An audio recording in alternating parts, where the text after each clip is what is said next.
एक वीडियो आई थी ध्रुव राठी की, कुछ एस्ट्रोलॉजर्स ने बैठ के ये चीज कमिट करी थी कि ये वर्ल्ड कप तो हम जीतेंगे ही जीतेंगे। 100% दावे के साथ कह सकते हैं कि हमारा भारत का विजय प्राप्त। ये भी 100% वाला मामला आपका भी है। लेकिन वो हुआ नहीं। तो क्या वहाँ बैठे सभी एस्ट्रोलॉजर्स गलत थे और एक साथ कैसे? ध्रुव राठी जी हो या कोई भी और हो, तो उनको मौका मिल जाता है कि भैया आप इस बॉल पे चौका मारो और अपने आप को फेमस कर लो। एस्ट्रोलॉजी कभी गलत नहीं है, एस्ट्रोलॉजर गलत हो सकता है, एस्ट्रोलॉजी कभी गलत नहीं है। हाँ, अगर एस्ट्रोलॉजर कहे कि यार तू एक काम कर, ये पूजा करा ले, ये हवन करा ले या ये जेमस्टोन्स डाल ले, तो वो एस्ट्रोलॉजर आपके पैसे से अपना घर चला रहा है, आपको बेवकूफ बना रहा है। तो आपने अपनी लाइफ तो खराब की, लेकिन एस्ट्रोलॉजर की बना डाली। ये जो चीजें लोगों को पागल बना रही हैं, ये कि लोग डरने लगे हैं चीजों से। ये डर का धंधा है। 80% लोग डरा के अपने घर भर रहे हैं। ये जो लोग इतनी पूजा करवा रहे हैं शादी से पहले, मांगलिक और नॉन मांगलिक की शादी करने से पहले, इसका कोई सेंस नहीं है। मतलब नहीं है। एक्चुअली मंगल दोष कहते हैं 28 साल के बाद खत्म हो जाता है। खत्म तो कभी भी नहीं होता, मरने तक नहीं खत्म होता। वो मांगलिक मांगलिक ही रहेगा, नॉन मांगलिक नॉन मांगलिक ही रहेगा। इसका पूजा से कोई लेना देना नहीं है। It's a basic science. समझो सामने वाले के नेचर को। वास्तु किसी को कब करवाना चाहिए? अगर उसका वैसे टाइम खराब चल रहा है, वास्तु कराने से भी कोई भला नहीं होने वाला, क्योंकि तेरी कुंडली में तेरा टाइम ही अभी खराब चल रहा है। टाइम खराब है तो वास्तु कुछ नहीं कर सकता। हमें कैसे पता चलेगा कि जो सामने हमें एस्ट्रोलॉजर जो हमारे बैठा है वो जो बोल रहे हैं वो सही? 90% जो जेन्युइन एस्ट्रोलॉजर्स होते हैं वो आपको कभी भी अपनी फीस के अलावा बेकार के खर्चे नहीं बताएंगे। अपने फादर या फादर लाइक फिगर की रिस्पेक्ट करनी शुरू कर दे। डेली सुबह उठते ही उनका पैर छुए या उनकी बात के वो मान के आगे चले, तो वैसे ही उसका सन की रेमेडी हो गई है। तो जरूरी नहीं है कि आपने सन के लिए रूबी ही डालना है। हर किसी के लिए दान अच्छा नहीं होता। किसी का भला वैसे ही कर दो, कभी नुकसान नहीं होता। लेकिन दिमाग में ये नहीं होना चाहिए कि मैं ये दान दे रहा हूँ या दे रही हूँ तो मेरा ना ये काम बन जाएगा। शायद जो लोग बहुत ज्यादा पूजा पाठ करते हैं ना, उनका बृहस्पति स्ट्रॉन्ग होता है और जो शुक्र है वो कमजोर हो जाता है, जिसकी वजह से पैसा नहीं आता। चाहे पाठ पूजा करो चाहे नहीं करो, उसका आपके पैसे से कोई लेना देना नहीं। टर्म सुन रहे हैं साढ़े साती बेसिकली शनि का वो पीरियड है जिसमें उसको आटे दाल का भाव पता चलता है, दूध का दूध और पानी का पानी, इन ऑल द सेंसेस दिखा के जाता है वो पीरियड। ये जो हॉरर वाला पार्ट मैंने कहा, हॉरर वही है ना, हॉरर बेस्ड डर। मैंने एक चीज देखी नहीं, आज से अगर कोई 50 साल पहले मेरे आगे मोबाइल फोन ला के रख देता और ये बजने लग जाता तो मैं इसी से डर जाता कि सब कुछ अच्छा चल रहा है, अचानक से सब चीजें खत्म और बिल्कुल माइनस में ही आ गई। कई बार ब्रेक इसलिए आता है कि अब हमारा उतना कर्मा खत्म हो चुका है कि अगर आप अपनी वाइफ को बहुत खुश रखते हो, ठीक है, तो आपका वीनस स्ट्रॉन्ग होता है, उसने हर फ्राइडे कोई ना कोई नया गिफ्ट दो। क्या ये सच है? नहीं, मैं ये नहीं कह सकता कि ऐसा कुछ होता है, बट हाँ, of course yes, Venus works. Venus is directly related to your spouse. आज के जमाने में हर कोई भविष्य जानना चाहता है, लेकिन कुछ लोग ऐसे भी होते हैं जो आपके प्रेजेंट को ठीक करना चाहते हैं। हमारे आज के गेस्ट ऐसे ही एक इंसान है जो एस्ट्रोलॉजी को डर नहीं बल्कि एक डायरेक्शन बनाते हैं और वास्तु को एक सुपरस्टिशन नहीं, एक साइंस की तरह समझाते हैं। मिस्टर अजय सेठी एक experienced vastu consultant and astrologer हैं, जिन्होंने सालों से लोगों की जिंदगी, बिजनेस और डिसीजंस को सिर्फ प्रिडिक्ट नहीं किया बल्कि ट्रांसफॉर्म किया है। आज की ये बातचीत मिथ को तोड़ेगी और फेक बिलीफ की हवा निकालेगी और बताएगी कि सच में एस्ट्रोलॉजी और वास्तु काम कैसे करते हैं। तो अगर आप लाइफ, करियर, मनी या फिर पीस को लेकर क्लैरिटी चाहते हैं तो इस एपिसोड को मिस बिल्कुल मत करना। Let's enjoy today's episode. Hello sir, welcome to podcast with Ashi. कैसा लग रहा है आपको यहाँ आके? बहुत अच्छा लग रहा है मैम। एक अच्छा अलग एक्सपीरियंस रहता है। मुझे तो हमेशा ही अच्छा लगता है जब भी मैं ऐसी जगहों पे आता हूँ। ओके। तो सर, आपकी ये जो जर्नी है एस्ट्रोलॉजी की, ये कहाँ से शुरू हुई और कब शुरू हुई? है तो बड़ी पुरानी और लंबी कहानी, बट मैं शॉर्ट में बता देता हूँ। एस्ट्रोलॉजी मेरा पैशन है। तो since my childhood I was like कि मैं हर चीज को ना एस्ट्रोलॉजी से कनेक्ट करता था। रादर कहीं एस्ट्रोलॉजी की कोई बात चल रही होती थी, आई वाज लाइक मैं वहां जाके बैठ जाता था, किसी की भी बात हो रही हो। खैर उसके बाद जैसे जैसे मैं बड़ा हुआ, लाइफ के स्ट्रगल्स देखे, तो मुझे सबसे ज्यादा बजाय कोई और किसी इंसान की मुझे एस्ट्रोलॉजर ही याद आता था। तो मैं एस्ट्रोलॉजर्स के पास जाता था, पूछता था। हर बार कोई ना कोई एक सोल्यूशन देते थे, या वो टाइम जोन देते थे या रेमेडीज देते थे। और फिर कई बार प्रॉब्लम तो सॉल्व हो जाती थी और कई बार नहीं होती थी, फिर नए एस्ट्रोलॉजर्स और नई रेमेडीज और ऐसा बहुत कुछ चलता रहा और पैसे भी बहुत लगे मेरे रेमेडीज के नाम पे, specially apart from there fees. Okay. और कई बार तो सच में आउट ऑफ 9 टाइम्स तो कुछ भी नहीं हुआ एंड आई वाज लाइक, मेरा मन उठने लगा कि एस्ट्रोलॉजी एग्जिस्ट करती भी है या ये लोग टाइम पास करते हैं, खुद को एस्ट्रोलॉजर्स कहते हैं, पंडित कहते हैं। फिर धीरे धीरे मेरे को लगा कि व्हाई शुड मैं इन लोगों पे जानने के बजाय मैं इसको खुद ही पढ़ना शुरू करूं। तो this is how I started learning. और बाद में पता चला ये तो मैं किसी धर्म से जोड़ रहा था कि ये हिंदुइज्म को बिलोंग करती है ये साइंस, या जबकि ऐसा है नहीं। It's purely a mathematical calculations जिसमें 12 राशियां और 9 ग्रह उनका ही कॉम्बिनेशन है, परम्यूटेशंस है, जिसके हिसाब से एक्चुअल अगर ढंग का एस्ट्रोलॉजर है तो उन कॉम्बिनेशंस को दिमाग में रख के, उन कॉम्बिनेशंस को, फॉर्मूलाज को दिमाग में रख के प्रेडिक्शंस देता है।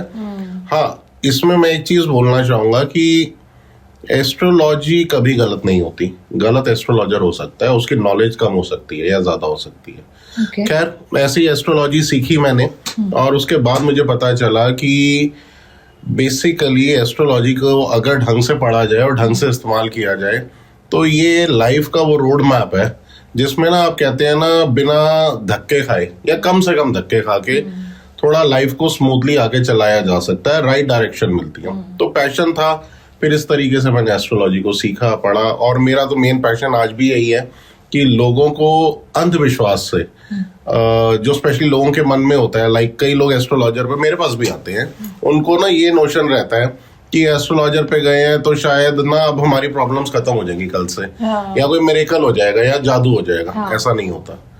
एस्ट्रोलॉजी में एस्ट्रोलॉजर सिर्फ जो आपके बर्थ चार्ट के हिसाब से कुंडली बनती है, उसमें जो आपके प्लैनेट्स के कॉम्बिनेशंस के साथ जो प्रोमिसेस लिखे हुए हैं वो उनको रीड करके बताता है कि भैया ये हो सकता है, ये नहीं हो सकता, आप ये करो या ये ना करो, और ये कब तक वेट करो, कब तक वेट ना करो। यही सिर्फ एस्ट्रोलॉजी है, ना इससे आगे एस्ट्रोलॉजी ना इससे पीछे एस्ट्रोलॉजी। तो मतलब जैसे हमें ये कहा जाता है, क्लेम्स किए जाते हैं कि आप अपने ये रेमेडीज कर लो, इससे इस प्रॉब्लम से ओवरकम कर जाओगे, या ऐसा हमें बोला जाता है कि आप कुछ भी काम करो तो एस्ट्रोलॉजर से पूछ कर करो तो चीजें पहले से बेटर हो जाएंगी।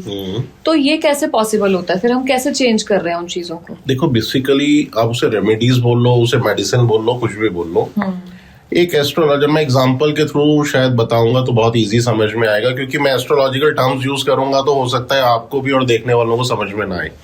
लाइक फॉर एग्जांपल, एस्ट्रोलॉजर पे कोई गया कि मैंने सर फॉरेन में जाना है, फॉरेन जाके मैंने कोई काम करना है, और या फॉरेन मैंने पढ़ने के लिए जाना है, तो मैं कब जाऊं?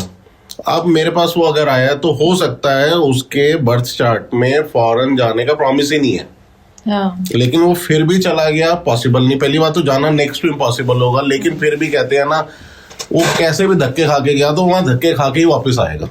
क्योंकि अगर आपके बर्थ चार्ट में वो प्रॉमिस नहीं है तो वो करना बेवकूफी है।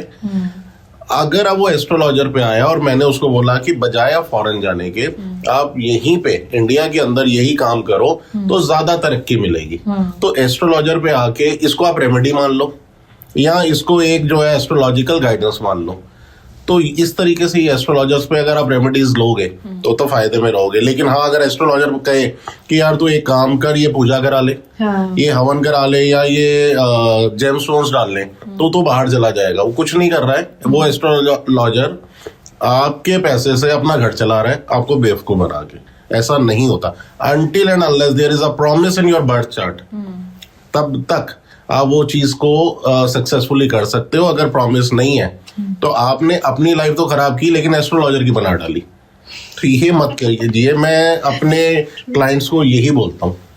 अभी आपने जितनी भी बात की उसका एक मेजर क्रंच ये है कि एस्ट्रोलॉजी हमें गाइडेंस देता है कि हमें क्या डिसीजंस लाइफ में लेने चाहिए और किस चीज के लिए हमें रुक जाना चाहिए, this is not right for us, right? तो अभी स्टार्टिंग में आपने कहा कि बहुत सारे एस्ट्रोलॉजर्स के पास आप भी गए जब आप प्रॉब्लम में थे, और उसके बाद आपको भी ऐसे लोग मिले जिन्होंने आपको गलत चीजें बताई, गलत रेमेडीज मिली, बहुत जगह पे ऐसा हुआ कि आपको गलत एडवाइस दी गई।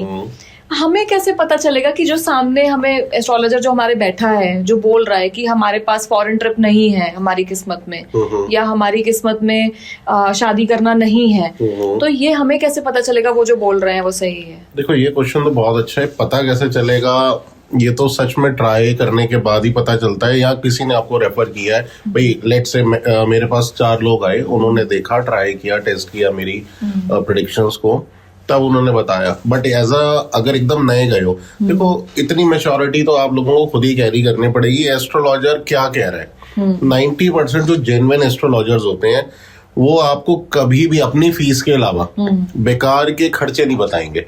जो एस्ट्रोलॉजर आपको कह रहे हैं ना कि मेरे से जेम स्टोन्स ले लो, जो एस्ट्रोलॉजर्स कह रहे हैं ना मेरे से ये फलानी रेमेडीज की पूजा करा लो, तो समझ लो मतलब आउट ऑफ 10, मैं ये नहीं कह रहा सारे गलत है, बट आउट ऑफ 10 8 गलत है।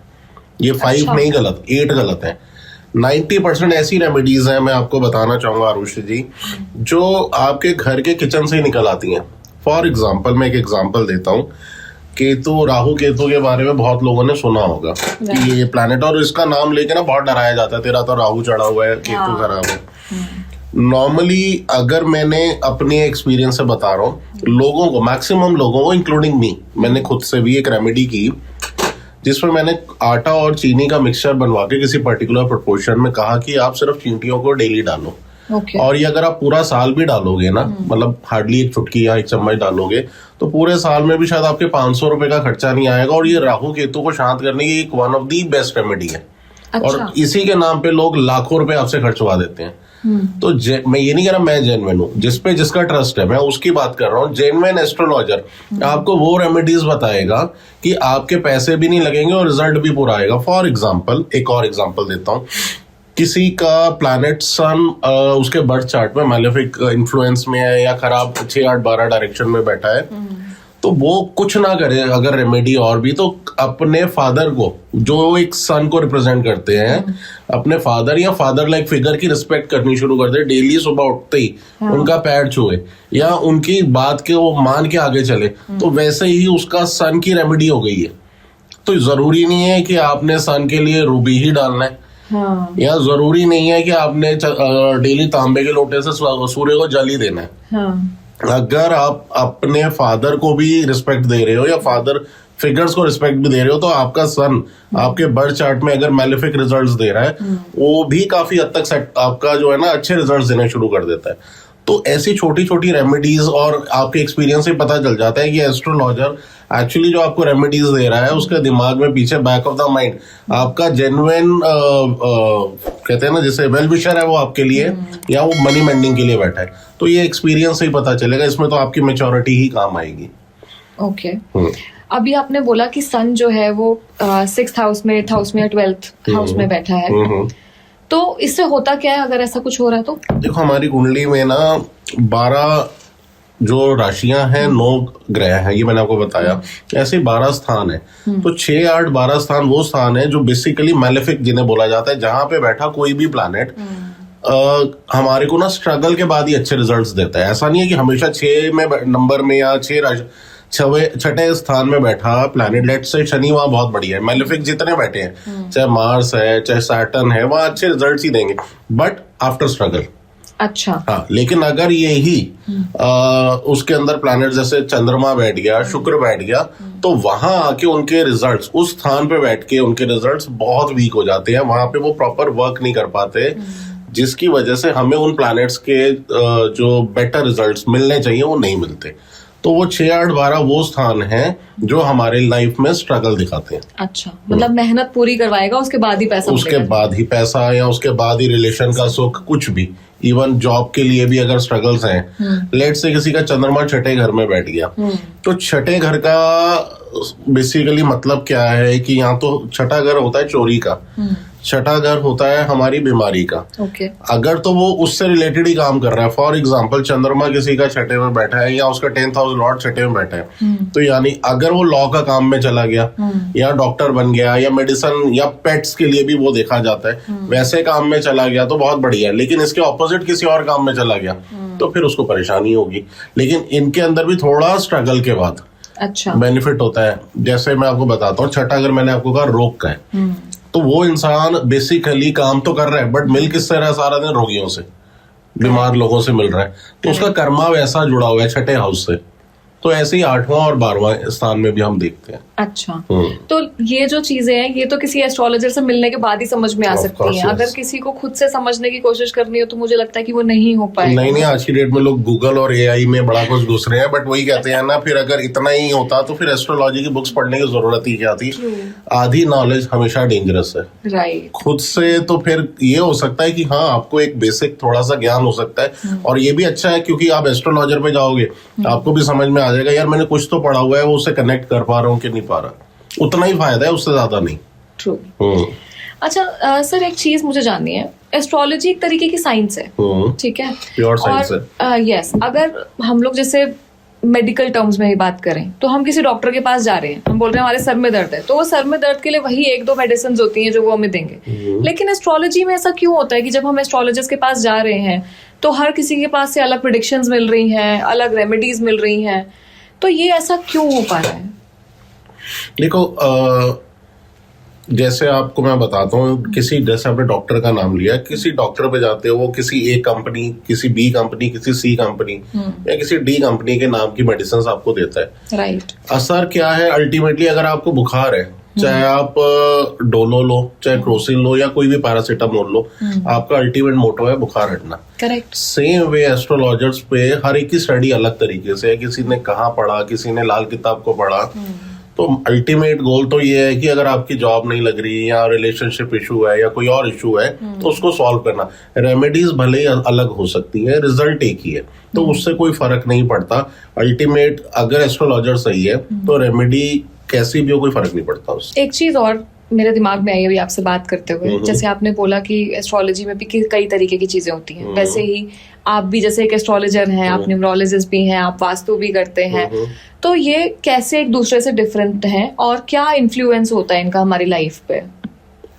देखो, बेसिकली सारी अकल्ट साइंस का पार्ट है, चाहे वास्तु है, चाहे न्यूमरोलॉजी है, या टारो रीडिंग भी आज की डेट में बहुत ज्यादा चलन में है। लेकिन मैं एक चीज बोलूंगा, जो अथाह सागर है ना, जैसे हम कहते हैं कि जो समुद्र है जी, वो तो हॉरोस्कोप है, कुंडली रीडिंग है। अच्छा। Numerology is part, tarot is just a part. For example, हम न्यूमरोलॉजी में हम पर्सनल ईयर्स देखते हैं, लोगों के नंबर्स को देखते हैं, वो एक हम पर्टिकुलर कहते हैं ना, बड़ा जनरलाइज स्टेटमेंट्स देते हैं कि इस साल पर्सनल ईयर तुम्हारा 4 है और तुम्हारा डेट ऑफ बर्थ जो है 1 है, तो 1 और 4 का कॉम्बिनेशन ठीक नहीं है, तो ये साल ये चीजें ध्यान रखना, ये चीजें करना, ये मत करना। ये बड़ी जनरलाइज हो जाती है। बट कुंडली के हिसाब से जैसे हम जाते हैं, उसमें जितनी सटीक भविष्यवाणी हम आप एक पैदा हुए बच्चे से लेके उसके कहते हैं ना लास्ट ब्रेथ तक की भविष्यवाणी कर सकते हैं, लेकिन थ्रू न्यूमरोलॉजी और थ्रू टैरो, इवन टैरो की भी एक लिमिटेशन है, एक पर्टिकुलर पीरियड के बाद आपकी एनर्जी चेंज होती है, आपकी वाइब्स चेंज होती हैं, तो टैरो कार्ड्स की प्रेडिक्शन उतना लंबा काम नहीं करती। लेकिन अल्टीमेटली चाहे न्यूमरोलॉजी, चाहे टैरो, चाहे आपका ये कुंडली रीडिंग है, इनका गोल सेम ही होता है। अगर शॉर्ट टर्म में देखना है तो न्यूमरोलॉजी और टारो वर्क करती हैं, बट अगर एक लंबा और डिटेल जाना है तो डार्टिस कुंडली रीडिंग इज दी बेस्ट, जो आपको एक अच्छा लंबा विजन देती है। अब आपने बात करी वास्तु की। वास्तु में बेसिकली हम पर्टिकुलर पर्सन की कुंडली जैसे हम रीड करते हैं, वास्तु में हम पर्टिकुलर प्लेस की कुंडली बना के उसको रीड करते हैं, क्योंकि हमें ये नहीं पता ना इस जगह में कब बर्थ कब हुआ, इस जगह में कब जन्म हुआ, तो हम उसमें डायरेक्शंस देखते हैं। Okay. उसमें गेम अलग तरीके से देखी जाती है। होता बेसिक सब में वही है, एस्ट्रोलॉजी की हर साइंस का बेस वही है। वास्तु में हम डायरेक्शंस देखते हैं, north, east, west and south. अग्नि कोण हो गया, उसके बाद वायु कोण हो गया, ऐसे ही हर चीज का इम्पैक्ट तो पड़ता है। करेक्ट। फॉर एग्जाम्पल मैं वास्तु के लिए बताना चाहूंगा कुछ आपको। वास्तु में जैसे नॉर्थ डायरेक्शन को हम कुबेर स्थान भी बोलते हैं, और साउथ ईस्ट डायरेक्शन को हम अग्नि स्थान बोलते हैं। और कुबेर यानी नॉर्थ डायरेक्शन में बेसिकली वाटर एलिमेंट या एयर एलिमेंट ज्यादा होता है। तो वाटर का कलर क्या है? वाटर बेसिकली ब्लू कलर में आता है। और साउथ ईस्ट जैसे मैंने बताया, मैं एग्जांपल दे रहा हूँ, तो ये नहीं कि मैं सबके बारे में बता रहा हूँ। साउथ ईस्ट बेसिकली अग्नि कोण कहा जाता है, और अग्नि का कलर क्या है? ऑरेंज। अगर हमने नॉर्थ डायरेक्शन में, जिसे हम कुबेर स्थान कह रहे हैं, वहां हमने ऐसी कोई इमेज लगा दी जहां पे ऑरेंज कलर या फायर कलर्स बहुत है, एंड वाइसा वर्सा हमने साउथ ईस्ट डायरेक्शन, जैसे अग्निकोण कहते हैं, हमने वाटर कलर्स लगा दिए लाइक ब्लू, या हमने ग्रीन कलर को, क्योंकि ग्रीन कलर भी बेसिकली हम कहते हैं ना फॉरेस्ट या प्लांट्स का होता है, वो वही होता है जहाँ पानी होता है, राइट। तो वो कलर यूज कर दिया, यानी कि ऑपोजिट डायरेक्शन में ऑपोजिट कलर्स, यानी कि अग्निकोण में वाटर के कलर्स, वाटर डायरेक्शन में अग्नि के कलर डाल दिए, तो उससे भी उस एरिया का वास्तु खराब हो जाएगा। अच्छा। हाँ, सेम वे अगर साउथ ईस्ट डायरेक्शन है अग्नि की, तो किचन घर का वही होना चाहिए, फैक्ट्री है तो उसकी पेंट्री वही होनी चाहिए, ऑफिस है तो आपकी पेंट्री वही होनी चाहिए। यही अगर आपने नॉर्थ डायरेक्शन में कर दी, जहां पैसे आने का स्थान था, आपने वहां पे पेंट्री या किचन बना दी, चाहे वो घर है, चाहे ऑफिस है, चाहे फैक्ट्री है, तो आप खुद समझ सकते हैं कि रिजल्ट ही खत्म हो गया उस एरिया का। नॉर्थ डायरेक्शन जो पैसा देने के लिए लायक बना हुआ था, आपने वहां अग्नि जला के अपने पैसे आने के रास्ते को खत्म कर दिया। सेम वे अगर आपने साउथ में जो अग्नि जलानी थी, वहां आपने पानी का जोन या घर में पानी का टैंक ही वहां लगा दिया, तो आपने सेम वे अपने घर में वहां से जितना साउथ ईस्ट के एलिमेंट्स है सारे खराब कर दिए। क्या इसीलिए ऐसा हमेशा कहा जाता है कि नॉर्थ ईस्ट में जो है वॉशरूम या किचन नहीं होना चाहिए? बिल्कुल इसीलिए कहा जाता है, क्योंकि नॉर्थ ईस्ट जैसे आपने कहा वो डायरेक्शन बेसिकली ईशान को, यानी कि वो जगह है जहाँ पे घर पे आपका मंदिर या गुरुद्वारा या जिन्हें भी आप पूज्य मानते हो उनकी इमेज या मूर्ति होनी चाहिए। अगर वहां पे आप टॉयलेट या वॉशरूम बना रहे हैं, तो ऑब्वियसली आप क्या कर रहे हो, आप जहां भगवान को बिठा के पूजा करनी चाहिए थी, आप वहां क्या कर रहे हैं? तो बेसिकली वास्तु भी इन्हीं बेसिक प्रिंसिपल्स पे वर्क करता है। जरूरी नहीं है कि आपको जगहें तोड़नी है, अगर राइट डायरेक्शन पे राइट एलिमेंट्स और राइट तरीके से यूज किया गया तो वास्तु अपने आप में ठीक हो जाता है। अच्छा, वास्तु को लेके ना, क्योंकि अभी आपने बोला कि जगह तोड़नी नहीं पड़ेगी या कुछ भी, बहुत लोगों के दिमाग में आता है कि अगर हम वास्तु कंसल्टेंट को बुलाएंगे तो वो आके हमें खर्चों वाली चीजें बताएंगे, यहाँ से तोड़े वहां से तोड़ो, अब इतना खर्चा कौन करेगा। तो क्या वास्तु को बिना किसी खर्चे के या कम खर्चे में ठीक करना पॉसिबल है? जैसा मैंने आपको बताया ना, हर जोन का एक कलर है। अगर हम उस जोन में प्रॉपर उस कलर्स के एलिमेंट्स को ही ऐड कर दें, हाँ। और जो उसके उस जोन के नेगेटिव कलर्स हैं उनको वहां से हटा दें, तो भी वास्तु बहुत हद तक ठीक हो जाता है। अच्छा। फॉर एग्जाम्पल मैं एक चीज आपको और इसमें ऐड करना चाहूंगा। मेरे पास अभी एक क्लाइंट आए थे कुछ टाइम पहले, उनके घर में उनकी बिटिया की मैरिज नहीं हो रही थी। ओके। तो उनकी कुंडली भी मैंने देखी और कुंडली में टाइम भी अच्छा चल रहा था कि मैरिजेबल टाइम था, योग बने हुए थे, बट प्रॉब्लम में थे, परेशान थे, रिश्ते आ भी रहे थे, ऐसा नहीं रिश्ते नहीं आ रहे थे, बट टिक नहीं पा रहा था। तो मैंने उन्हें सिंपल सी एक रेमेडी दी कि आप अपनी बिटिया को नॉर्थ वेस्ट जोन के रूम में सुलाना शुरू कर दो। तो उन्होंने उसका रूम चेंज किया, ऑब्वियसली थोड़ा घर बड़ा था तो उनके पास वो इजी था भी। तो आप मानोगे नहीं, विद इन 3 मंथ्स उस लड़की की मैरिज पक्की हो गई और शादी भी हो गई। नॉर्थ वेस्ट जोन क्यों मैं बोल रहा हूँ, इसलिए बोला कि नॉर्थ वेस्ट जोन वास्तु के हिसाब से गेस्ट जोन है। हाँ। वहां पे बेसिकली हम वो ड्राइंग रूम के लिए करते हैं, गेस्ट आए, रहे थोड़ी देर और चला जाए। जब उन्होंने अपनी बेटी को वहां सुलाना शुरू किया तो अल्टीमेटली वो उस घर के लिए गेस्ट ही बन गई थी। तो अपने आप वो एनर्जीज हमने एक्टिव की, तो ऐसे भी वास्तु वर्क करता है। अच्छा। तो अभी जैसे आप इस तरीके से कह रहे हैं कि मैरिज की प्रॉब्लम भी सॉल्व हुई, तो कई लोगों को देखा गया है उनकी लाइफ में जैसे प्रॉब्लम आती है कि कंसीव नहीं कर पा रहे हैं, बहुत टाइम से ट्राई कर रहे हैं, Correct. तो क्या उसका भी वास्तु से कोई कनेक्शन हो सकता है? बिल्कुल होता है, जैसे मैंने आपको बताया किचन ही घर की गलत है। अब नॉर्थ ईस्ट जोन ऐसा जोन है जहाँ पे एक्चुअली जितना हम घर का साफ रखेंगे, जितना नॉर्थ ईस्ट जोन को हम घर का या हमारे वर्किंग एरिया का साफ रखेंगे, उस घर में प्रॉस्पेरिटी आएगी। ओके। हमारी कहते हैं ना जो भी डिजायर्स हैं फुलफिल होती उसी जोन से है, नॉर्थ ईस्ट जोन से। अगर उस जोन में हमने क्लटर यानी कि कचरा रखा हुआ है, डस्टबिन रखा हुआ है, या वॉशरूम बनाया हुआ है, या हम किसी नेगेटिव एलिमेंट्स को हमने वहां रखा हुआ है, एक स्टोरेज बनाया हुआ है, तो घर में चीजें अच्छी हम एक्सपेक्ट भी नहीं कर सकते। कुछ नहीं करना है, उस जोन को क्लियर करो, बहुत सारी विशेष फुलफिल होनी शुरू हो जाएंगी। अच्छा। हाँ, तो वास्तु, हाँ, north is not meant for clutter, it is meant for worshipping. Okay, great. तो वास्तु की तरफ भी हम आगे बढ़ेंगे, लेकिन पहले एक बार एस्ट्रोलॉजी को कवर करते हैं। ठीक है। तो एस्ट्रोलॉजी में बहुत सारे लोग ना ये महादशाएं बोल बोल के बहुत डराते हैं, तो मुझे सबसे पहले तो जानना है कि ये महादशाएं होती क्या हैं, और सच में मतलब इनसे कुछ डरने जैसी कोई बात होती है? महादशा बेसिकली क्या है कि जैसे मैंने आपको बताया 9 प्लैनेट्स हैं। जब भी कोई भी बच्चा पैदा होता है उसकी चंद्रमा जिस भी नक्षत्र में बैठा है उस नक्षत्र के हिसाब से उसकी दशा कैलकुलेट होती है। फॉर एग्जाम्पल किसी का बर्थ अगर शुक्र की नक्षत्र में हुआ है तो जब वो पैदा होगा उसे शुक्र की महादशा मिलेगी, एंड देन उसके बाद सूर्य, चंद्रमा एंड मंगल एंड देन सो ऑन। महादशा से डरने की कोई जरूरत नहीं है। ये बेसिकली आपके लाइफ के कोर्स को आपके पास्ट कर्मास के हिसाब से डिफाइन करती है कि बच्चा पैदा हुआ, अब वो इस दशा में है, अब उसके बाद अगली दशा आएगी। It is normal, very normal. उसमें डरने वाली कोई बात नहीं है। और हर इंसान किसी ना किसी दशा में ही जी रहा है। महादशाएं चलती हैं, फिर खत्म होती हैं, फिर दूसरे प्लैनेट की महादशा आती है, उसके बीच में अंतरदशाएं भी आती हैं। तो उसमें डरने जैसा तो कुछ भी नहीं है। हाँ, अगर उस महादशा का प्लैनेट जिसकी दशा चल रही है आपकी कुंडली में वो बहुत बढ़िया स्थान में है तो आपका कोर्स ऑफ लाइफ बहुत बढ़िया चलेगा।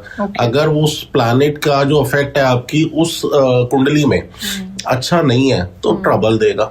तो बस इतना ही होता है। उसमें महादशा का कोई रोल नहीं है। महादशा तो प्लैनेट की दशा है, रोल जो है प्लैनेट्स के हैं। तो मतलब ये जो बोला जा रहा है कि इनकी महादशा चल रही है अभी, आप ये बिल्कुल मत करो।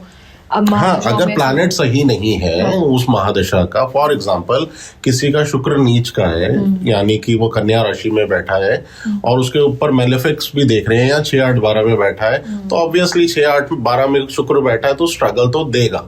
12 में हालांकि शुक्र उच्च का हो जाता है बट उसके बाद भी खर्चा खूब देता है। तो कहने का सिर्फ ये मतलब है हम पर्टिकुलर महादशा वर्ड से ना डरे, हम प्लैनेट की पोजीशन को समझे, इसकी डेप्थ में जाएं, उसके बाद देखें कि क्या है क्या नहीं। ये टर्मोलॉजी से डरने की कोई जरूरत नहीं। मतलब ब्लाइंडली चीजों से अरे नहीं, कोई मतलब ही नहीं। और जरूरी थोड़ा है कि ये प्लैनेट खराब है, ये प्लैनेट कोई खराब नहीं है। आपके कर्म उस टाइम खराब है तो सब कुछ खराब है। करेक्ट, मतलब अप हैंड रोल हमेशा कर्म का ही है। वो तो है ही, अपर हैंड तो कर्म है। आपका पास्ट कुछ ना कुछ कर्मा बैगेज चला है, तभी तो जिस दिन आप पैदा हुए आपको एक पर्टिकुलर सेट ऑफ प्लैनेट्स का प्लेसमेंट मिली है। तो ये आपके पास्ट कर्मा से ही चल रहा है। और आप जो कर्मास करोगे उसके हिसाब से आपके ये कर्म भी सही होंगे और अगले भी। कर्मास तो है ही इम्पोर्टेंट। ओके, तो क्या जैसे अभी आपने स्टार्टिंग में भी बोला कि हम लोग बदल कुछ नहीं सकते हैं करेक्ट थ्रू एस्ट्रोलॉजी, क्या हम कर्मों के थ्रू चीजों को बदल सकते हैं? नहीं, कर्मों के थ्रू हम चीजों को चेंज कर सकते हैं टू सम एक्सटेंट। बदल तो कुछ भी नहीं सकते। देखो, बदलना इज इम्पॉसिबल। तो मतलब हम ये कह सकते हैं कि हम उसके इफेक्ट्स को कम कर सकते हैं? इफेक्ट्स को थोड़ा सा कम कर सकते हैं, yes, through remedies. For example किसी की कुंडली में चंद्रमा नीच का बैठा है। चंद्रमा आपकी मदर को भी डिनोट करता है या मदर लाइक फिगर्स को, और नीच का चंद्रमा और ऊपर से आपने मदर की भी डिसरिस्पेक्ट करनी शुरू कर दी या मदर लाइक फिगर्स को, जो भी आपकी मदर या माताजी की एज की है, उनको भी डिसरिस्पेक्ट करना शुरू कर दिया, तो होगा क्या? यही होगा कि फिर तो आपके लिए कहते हैं ना, वो प्लैनेट आपकी बैंड पहले ही बजाने के लिए आया था और उसने डबल बजा दी। लेकिन हाँ, आपने यही कर्म सही करे, मदर को भी रिस्पेक्ट दे रहे हो, उनको भी सुन रहे हो, या मदर लाइक फिगर्स की रिस्पेक्ट कर रहे हो, तो कहीं ना कहीं जितना मेलेफिक वो देना चाह रहा था उसमें जो है ना कामनेस आएगी, कट डाउन होगा, पक्का है ये। ओके, क्योंकि हम अभी रेमेडीज की बात जीरो कभी कुछ नहीं होता, लेकिन हाँ कहते हैं ना, बरसात हो रही है तो छाता मिल जाता है, उतना फर्क पड़ता है। ओके। तो अभी जैसे हम रेमेडीज की बात कर ही रहे हैं, तो आपने स्टार्टिंग में भी ये वाली बात बोली कि आपने रेमेडी ऐसी दी लोगों को जिसमें लोग मतलब अपने पिताजी की सेवा करो, अपने माताजी की सेवा करो, ठीक है, या फिर बहुत बार हमें ऐसी रेमेडीज सुनने को आती हैं कि पानी में गुलाब जल डाल के नहाओ, डेली नहाओ, साफ सुथरे रहो, ठीक है, हाइजीन मेंटेन करके चलो, परफ्यूम लगाओ। मतलब ये बेसिक मॉरल वैल्यूज जो हमें बचपन से सिखाए जा रहे हैं, ये सब वो चीजें हैं, ठीक है। तो अगर मैं ये बोलूं कि हम ये सारे एथिक्स को फॉलो करके चल रहे हैं लाइफ में, बड़ों की रिस्पेक्ट कर रहे हैं, मतलब क्रिएचर्स की सेवा कर रहे हैं, ये सब चीजें अगर हम लोग कर रहे हैं, तो क्या हमारे चार्ट्स हमेशा बैलेंस्ड रहते हैं? काफी हद तक बैलेंस रहेगा। और ये पक्का है। ये तो आपने फिर भी बड़ों की रिस्पेक्ट और ये सारी चीजें बोल दी। मैं तो अभी पीछे बड़ा फनी सा इंसिडेंट हुआ मेरे साथ। मेरे पास मेरे ऑफिस में कोई मुझसे मिलने आए और अच्छे मतलब खाते पीते घर के लोग हैं और पैसा भी कहूँ बहुत अच्छा है, लेकिन परेशान थे कि वाइफ से बनती नहीं है। मेजर उनका वो था कि प्रॉब्लम क्या थी जी, वाइफ से नहीं बनती, पैसा बहुत है, ये है, चिक चिक होती रहती है, घर में जाने का मन नहीं करता। कुंडली भी देखी, कुंडली में प्लैनेटरी पोजीशन भी बहुत खराब तो नहीं थी, थोड़ा बहुत हर एक के मैलेफिक इफेक्ट्स थे, वो दशाओं का भी रोल था। तो मैंने वैसे ही जब उनको मैं अपने ऑफिस के बाहर जब छोड़ने आया तो मैंने उनकी गाड़ी देखी। ओके। तो मैंने उनको कहा कि आप कोई और रेमेडी जो मैंने दी है वो करना या नहीं करना, आप ये ना अपनी गाड़ी को सर्विसिंग कराओ, गाड़ी को साफ रखा करो। या आपकी गाड़ी में बेकार का सामान आपने भरा हुआ है, गंदी हुई हुई है, साफ सुथरी नहीं है। तो कहते क्यों? मैंने कहा कुछ नहीं, आप ये करके ना मुझे 2 महीने बाद बताना और गाड़ी साफ रखना, बस ये रेमेडी मान के चलो। तो उन्होंने भी उस टाइम मेरी बात मान ली, परेशान बहुत थे। 2 महीने बाद उन्होंने मुझे स्पेशली फोन किया थैंक्स के लिए कि यार अब वाइफ से ना ट्यूनिंग बेटर होनी शुरू हो गई है, बट रेमेडी क्या थी वो तो बताओ। मैंने कहा आपकी गाड़ी साफ करवाई थी। गाड़ी भी कहीं ना कहीं प्लैनेट वीनस को डिनोट करती है, शुक्र ग्रह को। आपकी गाड़ी, आपकी बाइक, आपका स्कूटर या इवन आपके पास साइकिल है, अगर आप अपने व्हीकल्स को भी साफ सुथरा रखोगे तो कहीं ना कहीं प्लैनेट वीनस को आप ठीक कर रहे हो। तो हर छोटी छोटी चीज जो आप कैरी कर रहे हो, the way you are dressing yourself, अब कपड़े साफ सुथरे डाल रहे हो, फटे हुए कपड़े नहीं डाल रहे, कई दिनों तक नहाते नहीं है लोग, हर हाइजीन का ध्यान रखो। इन चीजों से भी आपकी जो है ना लाइफ पे बहुत फर्क पड़ता है। आपकी लाइफ, आपके रिलेशन, आपका पैसा, हर चीज मैटर करती है इन चीजों तो लोगों से। को ध्यान रखना चाहिए कि बिल्कुल। उनकी लड़ाइयाँ बंद हो सकती हैं, गाड़ियाँ साफ लड़ाइयाँ करके। कम तो हो सकती हैं, बंद तो खैर नहीं होंगी, बट हाँ कम बहुत हो जाएंगी। ओके। अच्छा, क्या जैसे अभी कपड़ों की बात की हमने, तो क्या कलर्स का भी कोई इफेक्ट पड़ता है? किस कलर के कपड़े हम पहन रहे हैं, उसका भी कोई इफेक्ट है हमारी लाइफ? हाँ देखो, बेसिकली एस्ट्रोलॉजी जैसे मैंने कहा आपको 9 ग्रहों पे डिपेंड है और हर ग्रह का अपना रोल है। ठीक है, अब एक इंसान है, वो कभी भी उसने नोटिस किया होगा, वो ना काला और लाल रंग के कपड़े जब भी पार्टी में डाल के जाता था या वाइफ के साथ डाल के निकलता था या वाइफ हस्बैंड के साथ जाती थी, ब्लैक एंड रेड का कॉम्बिनेशन, तो बहुत कुछ अच्छा होता था घर से निकलने तक तो। बट थोड़ी देर में ही घर से थोड़ा सा ही आगे तक नहीं गए या पार्टी में पहुंचे नहीं, लड़ाई हो जाती थी। अच्छा। तो मैं क्यों उसका रीजन दे सकता हूँ। सबसे बड़ा रीजन है कलर। सैटर्न बेसिकली काले रंग को डिनोट करता है, मेरे ख्याल से काफी लोगों को पता है। शनि का रंग काला है, सेम वे मंगल का रंग है लाल। अब वो घर से डाल के क्या जा रही है, शनि मंगल एक साथ डाल के जा रही है, और शनि और मंगल आपस में बिग टाइम एनिमीज है। करेक्ट। तो आप एनर्जीज ही एनिमी एनर्जीज कैरी करके जा रहे हो, तो कैसे एक्सपेक्ट कर सकते हो वो कलर अपना रोल प्ले नहीं करेगा।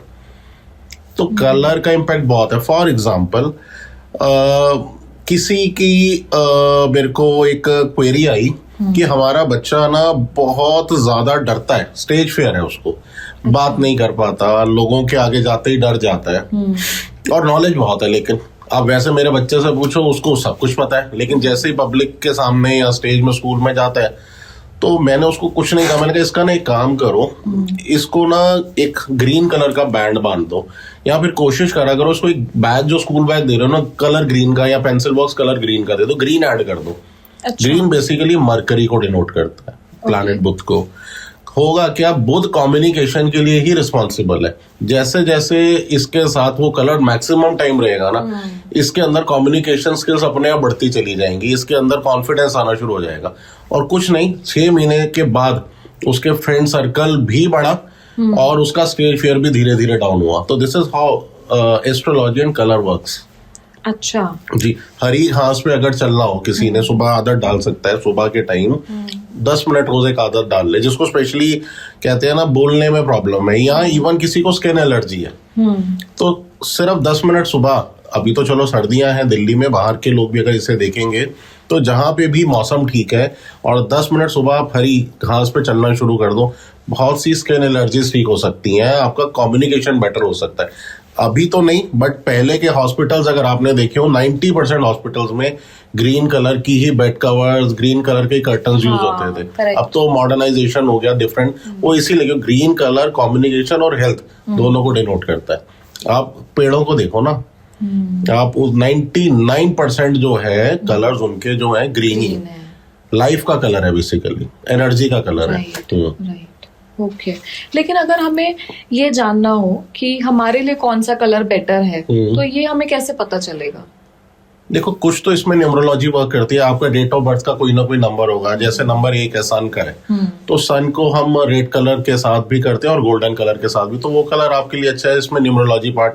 बट अगर कुंडली के हिसाब से देखा है तो कुंडली में 12 भाव में जो सबसे पहला भाव है, जिसे हम असेंडेंट कहते हैं, यानी कि लगन, आपका लगन के हिसाब का कलर अगर डाला जाए तो आपको रिजल्ट्स बहुत अच्छे मिलते हैं। जैसे किसी का मेष लगन है तो रेड कलर उसके लिए बहुत अच्छा है। वृषभ यानी टॉरस राशि लगन है, specially I am talking only about ascendant यानी लगन, तो उसके लिए शुक्र के यानी कि ब्लू कलर्स बहुत अच्छे हैं, व्हाइट कलर बहुत अच्छा है। तो वैसे उस टाइप के कलर्स अगर हम अपनी लाइफ में ऐड करते हैं या जो रिक्वायर्ड है, जैसे किसी को स्पीच इशू है तो स्पीच के लिए जैसे मैंने आपको ग्रीन बताया, ऐसे किसी के लिए रिलेशनशिप प्रॉब्लम है तो कलर जैसे पिंक है उसको आप वो अपनी लाइफ में ऐड कर सकते हैं, लेवेंडर ऐड कर सकते हैं। हस्बैंड वाइफ में कम्युनिकेशन गैप है तो थोड़ा सा रूम में कलर ग्रीन को थोड़ा सा बढ़ाएं, अच्छा, तो उससे भी जो है ना कम्युनिकेशन बेटर होता है। ब्लैक को कम करें, ग्रीन को बढ़ाएं, तो कलर्स के यूसेज से भी बहुत कुछ सुधार आप अपनी लाइफ में ला सकते हैं। ओके, लेकिन ये तो चलो चार्ट्स देख के ज्यादा बेटर पता चलेगा। तो न्यूमरोलॉजी देखो, डेट ऑफ बर्थ तो सबको ही पता है ना, तो उसके हिसाब से फिर देखा जा सकता है। तो अगर हम लोग बात करें कि कोई ऐसे कॉमन कलर है, जैसे कोई बहुत जरूरी काम के लिए जा रहा है तो कॉमनली वो इस कलर को वेयर कर सकता है, तो डार्क कलर्स अवॉइड करने चाहिए। डार्क कलर्स की एनर्जीज बेसिकली कुछ भी लाइफ में स्लो करने का पूरा काम करती है। कोई भी डार्क कलर बिना ब्लैक के एडिशन के नहीं बनता। और शनि जहां एक तरफ हर चीज के लिए जरूरी कर्म कारक है, बट कहीं ना कहीं काला रंग रिजल्ट हमेशा लेट देता है, तो अवॉइड करने चाहिए डार्क कलर्स। ओके, जितना हो सके लाइट कलर डालें, किसी भी जरूरी काम को करते हुए लाइट कलर प्रेफर करें। बिल्कुल। तो जैसे अभी हम रेमेडीज की बात कर रहे थे, तो कई बार मैंने सुना है कि ना कई लोगों को दान नहीं करना चाहिए। ऐसी रेमेडीज में बोला जाता है कि दान मत करो, ठीक है, हर किसी के लिए दान अच्छा नहीं होता। तो हमें कैसे पता चलेगा कि हमें दान करना है नहीं करना है? एस्ट्रोलॉजर ही बताएगा ना। अब ये सब कुछ लेमैन को खुद से नहीं पता चल सकता। Of course this is for what for astrologers are there, तो वो तो पूछना ही पड़ेगा। बट मैं वैसे इन जनरल बता देता हूँ कि नॉर्मली कोशिश करना चाहिए 6ठे और 8वें घर में अगर आपके कोई प्लैनेट्स बैठे हैं या जो राशियां बैठी हैं उनका हमको दान ना दे तो ज्यादा अच्छा है। अच्छा, हाँ, ज्यादातर ऐसी मैलेफिक्स के दान नहीं देने चाहिए। बट ये तो आप जनरलाइज तो नहीं मैं बोलूंगा, जनरलाइज तो कहते हैं ना इंस्टाग्राम भरा पड़ा है, ये देना चाहिए ये नहीं देना चाहिए, और हर दान हर एक को नहीं देना चाहिए। बिल्कुल ठीक कहा आपने। बट ये आप पर्टिकुलर अपनी कुंडली के लिए किसी एस्ट्रोलॉजर से पूछ के करें तो ज्यादा बेहतर रहेगा। ओके, हाँ। पर कोई ऐसा दान है जो कोई भी कर सकता है और उसे कोई नुकसान नहीं होगा? किसी का भला वैसे ही कर दो, कभी नुकसान नहीं होता। फॉर एग्जाम्पल, आपको कुछ समझ में नहीं आ रहा और आपने रोड साइड किसी को, जैसे ठंड का मौसम है दिल्ली में, और रोड साइड आपने देखा कि कोई ठंड में ठिठुर रहा है, उसे कपड़े या ब्लैंकेट दे दिए, तो आपकी नीयत साफ है ना, तो वो भगवान वो देख रहे हैं। उससे बड़ा दान कोई नहीं है। प्यासा कोई बैठा पानी पिला दिया, भले ही आपकी कुंडली कुछ भी कहती हो, तो भगवान कभी कुछ उसको नेगेटिव, नीयत साफ करके तो कुछ भी दे सकते हो आप। लेकिन दिमाग में ये नहीं होना चाहिए कि मैं ये दान दे रहा हूँ या दे रही हूँ तो मेरा ना ये काम बन जाएगा शायद। मतलब वो इंटेंशन सेल्फिश वाला नहीं होना चाहिए। हाँ। अगर प्योर इंटेंशन से आप किसी को कुछ भी दे रहे हो तो कभी कुछ नुकसान नहीं होता। इतना ही सिंपल है। अगर आप सिर्फ ये सोच रहे हो कि इंस्टाग्राम में मैंने ये सुना था कि फलाने मैडम ने या फलाने एस्ट्रोलॉजर ने ये बोला था कि भैया ये नंबर लिख लो और ये दान दे दो, तुम्हारी नौकरी लग जाएगी, इसलिए आप दान देने जा रहे हो, तो मेरे हिसाब से वैसे भी नहीं देना चाहिए आपको दान। आप तो बेसिकली बार्गेन और कहते हैं बार्टर खेलने जा रहे हो, ऐसा नहीं होना चाहिए। जबकि आज की डेट में मुझे लगता है मैक्सिमम लोग जब दान करने जाते हैं तो वो यही सोचते हैं कि इसके बदले मुझे शायद कोई दुआएं मिल जाएंगी। वो दान लगता है आपको, वो दान है। दान तो मेरे ख्याल से मैंने किताबों में जो पढ़ा था छोटे होते, शायद आपने भी पढ़ा होगा, कि दान वो होता है जो एक हाथ से दिया जाए और शायद दूसरे को बिना पता भी ना चले। लेकिन आप मन में वो लेके जा रहे हो कि भैया मेरे को नौकरी लग जाए तो मैं तेरे को रोटी खिला दूंगा या मैं तुझे कपड़ा दे दूंगा, डजंट मेक एनी सेंस। वो तो फिर मेरे हिसाब से बिल्कुल गलत है। राइट। ओके, तो अभी ना बीच में जैसे कुछ मूवीज भी आई थी, OMG2 आई या और भी बहुत सारी हैं, तो उसमें दिखाया गया है कि ये जो चीजें हैं लोगों को पागल बना रही हैं। बहुत सारे लोग होते हैं कि सुपरस्टिशंस इतने ज्यादा फैला दिए हैं कि लोग डरने लगे हैं चीजों से। एक्चुअली ये डर का धंधा है। ऑनेस्टली मैं बोल रहा हूँ, बीइंग एन एस्ट्रोलॉजर, मैं आई एस्ट्रोलॉजी में इसीलिए क्योंकि मैं बोल तो रहा हूँ लेकिन शायद बुरा भी लोग काफी मानेंगे, 80% लोग डरा के अपने घर भर रहे हैं। आप मेरे पास आए, आपकी जॉब कब लगेगी? मैं कह रहा हूँ जी, आप ये जब तक रेमेडी नहीं करोगे या जब तक ये जेमस्टोन नहीं डालोगे, यहाँ जब तक इतने का खर्चा नहीं करोगे, आपकी जॉब तो छोड़ो, आपके तो रोटी के भी कहते हैं ना लाले पड़ जाएंगे। तो आप कहीं से भी कर्जा उठा के ना पहले मेरे पास आओगे कि ये लो पैसे पकड़ो, मुझे जेमस्टोन भी दो, मेरी पूजा जो भी करवानी है वो करो, ताकि मेरी नौकरी तो लग सके। राइट। तो मेरे हिसाब से ये डरने की जरूरत नहीं है और इतना सारा जो है गलत चीजों में जाने की जरूरत बिल्कुल भी नहीं है। सॉरी, मैं इन चीजों एक चीज और बोलने वाला हूँ, शायद लोग उसके लिए मे भी मुझे बुरा बोले, बट जैसे मैंने नॉर्मली लोगों को सुना है कि मंदिर में जाते हैं, कभी वो दूध का चढ़ा रहे हैं, फिर वो उसके बाद जल चढ़ा रहे हैं, या कभी कुछ ऐसा करे, लेकिन बाहर अगर मंदिर के कोई बैठा है भूखा, उसे वो दूध की थैली देने में ना उनको दिक्कत है, क्योंकि उन्होंने अंदर चढ़ाना है। करेक्ट। एक मूवी का आपने नाम लिया था OMG, उनमें भी उन्होंने यही दिखाया था कि अगर भगवान को सच में खुश करना है तो किसी भूखे के पेट में कुछ डालो, जो दुआ वहां से निकलेगी वो कहीं से नहीं निकल सकती। And this is actually astrology is all about. एक अच्छा एस्ट्रोलॉजर वही सलाह देगा, वो ये नहीं कहेगा कि आप जो है वहां जाके तो कितना भी लंगर बांट दो, लेकिन जो बाहर भूखा जो जेन्युइनली नीडी है उसके लिए सोचो भी मत, क्योंकि वहां कोई देख नहीं रहा ना। करेक्ट। तो वो दिखावे का दान नहीं करना चाहिए, कोई फायदा नहीं है कोई। देखो जी, समझदार सारे हैं, जितना मैंने बोलना था, फायदा है या नहीं है वो आपकी सोच पे है। राइट। अच्छा, इसके अलावा मैंने जैसे कहीं सुना था कि घरों में ना लोगों को मूर्तियां नहीं रखनी चाहिए, तो ये कितना सही है कि मूर्ति मत रखो? बिकॉज बहुत सारे लोग जो है वो मतलब स्पेशली हिंदू रिलीजन में तो मैक्सिमम लोग मूर्तियों की पूजा करते हैं, तो क्यों बोला जाता है ऐसा? हाँ, मूर्तियां बेसिकली किसी भी धर्म में, तो मैं नहीं कहूंगा हिंदुइज्म में ही मैक्सिमम होती है मूर्तियां, बेसिकली सिंबल्स बने हुए हैं ताकि एक पर्टिकुलर जगह पर बैठ के हम पूजा करें और पॉजिटिव वाइब्स लें। बट हाँ, आपने क्वेश्चन बिल्कुल ठीक किया कि हमें वो रखनी भी चाहिए कि नहीं। देखो, मूर्तियां एज पर वास्तु घर में बहुत बड़े साइज की यानी बहुत लंबी और बड़ी मूर्तियां नहीं होनी चाहिए, छोटी मूर्तियां ही घर में रखनी चाहिए, जस्ट टू डिनोट की एक पर्टिकुलर हमारे को वहां उनके सामने बैठ के पॉजिटिविटी मिलती जाए। लेकिन अगर हम बड़ी मूर्तियां रखते हैं तो उतनी ही उनकी सेवा करनी पड़ती है, उतना ही उनका ध्यान रखना पड़ता है। जैसे एक मंदिर में जिस हिसाब से सेवा होती है, कोई भी इंसान उतनी घर पे नहीं कर सकता, लेकिन हाँ अगर कोई कैपेबल है तभी बड़ी मूर्तियां रखे, नहीं तो मैं नहीं कहूंगा कि घर में बड़ी मूर्तियां रखनी चाहिए। ओके। उतना ही एक डिनोट, एक प्लेस बना दिया कि हम गए, हमारी एक पॉजिटिविटी मिलती है, हमारी बिलीफ है, बस सिर्फ उतने के लिए। लेकिन बड़ी मूर्तियां तो मैं भी मना करता हूँ। अच्छा। अच्छा, एक चीज मैंने कहीं सुनी थी कि जो लोग बहुत ज्यादा पूजा पाठ करते हैं ना, उनका बृहस्पति स्ट्रांग होता है और जो शुक्र है वो कमजोर हो जाता है, जिसकी वजह से पैसा नहीं आता। जैसे कि कई लोग एग्जाम्पल में भी कहते हैं कि आप देखो जितने भी पंडित जो है वो पूजा कर रहे हैं उनके पास पैसे नहीं है, पूरा दिन पूजा पाठ करे बट फिर भी पैसे नहीं है। यार ऋषि जी, एक चीज मैं आपको बताना चाहूंगा, चाहे आप पाठ पूजा करो चाहे नहीं करो, उसका आपके पैसे से कोई लेना देना नहीं। अगर आपकी कुंडली में प्रॉमिस है ना, प्लैनेट शुक्र यानी कि Venus is the only planet which is the कारका for actually good amount of wealth, और बृहस्पति आपके भाग्य का यानी कि फॉर्च्यून का है, तो उसका अगर प्लेसमेंट अच्छी है ना आपकी कुंडली में, तो आपको पूजा करने की या ना करने की कोई जरूरत नहीं है। आपकी बिलीफ है करो, आपकी बिलीफ है मत करो। तो ये वहम है कि हम बहुत पूजा कर रहे हैं इसलिए पैसा नहीं है, या जो नहीं कर रहा उसके पास है, ऐसा कुछ नहीं है। It has nothing to do with puja. अगर वो प्लैनेट ने प्रॉमिस रखा हुआ है तो पूजा कर रहे हो तो अच्छा है, नहीं कर रहे हो तो अच्छा है, मिलना तो है ही, क्योंकि आपके कर्मास इतने अच्छे थे या प्लैनेटरी पोजीशंस ऐसी लेके ही पैदा हो गए हो। ओके। तो शायद यही एक वजह है, जैसे हम कई बार देखते हैं ना कि कुछ लोग बिल्कुल पूजा पाठ नहीं कर रहे हैं, कुछ नहीं कर रहे हैं अपनी लाइफ में, कोई दान पुण्य कुछ नहीं चल रहा, लेकिन उसके बाद भी उनकी लाइफ में सक्सेस पूरी है, हर एक चीज बहुत खुश नजर आते हैं। बिल्कुल, और बिल्कुल। कई बार इतना पूजा पाठ करने वाले लोग भी ऐसा रहता है, कर्मास, इसी को कहते हैं पास्ट लाइफ कर्मास। कर्मास का रोल यही है कि हम जब पैदा हुए हमने प्लैनेट्स की पोजीशन कौन सी ली, जब पैदा हुए उस टाइम आकाश में जो प्लैनेटरी पोजीशंस थी, हम उसी टाइम क्यों पैदा हुए, उससे पहले या उसके बाद क्यों नहीं हुए।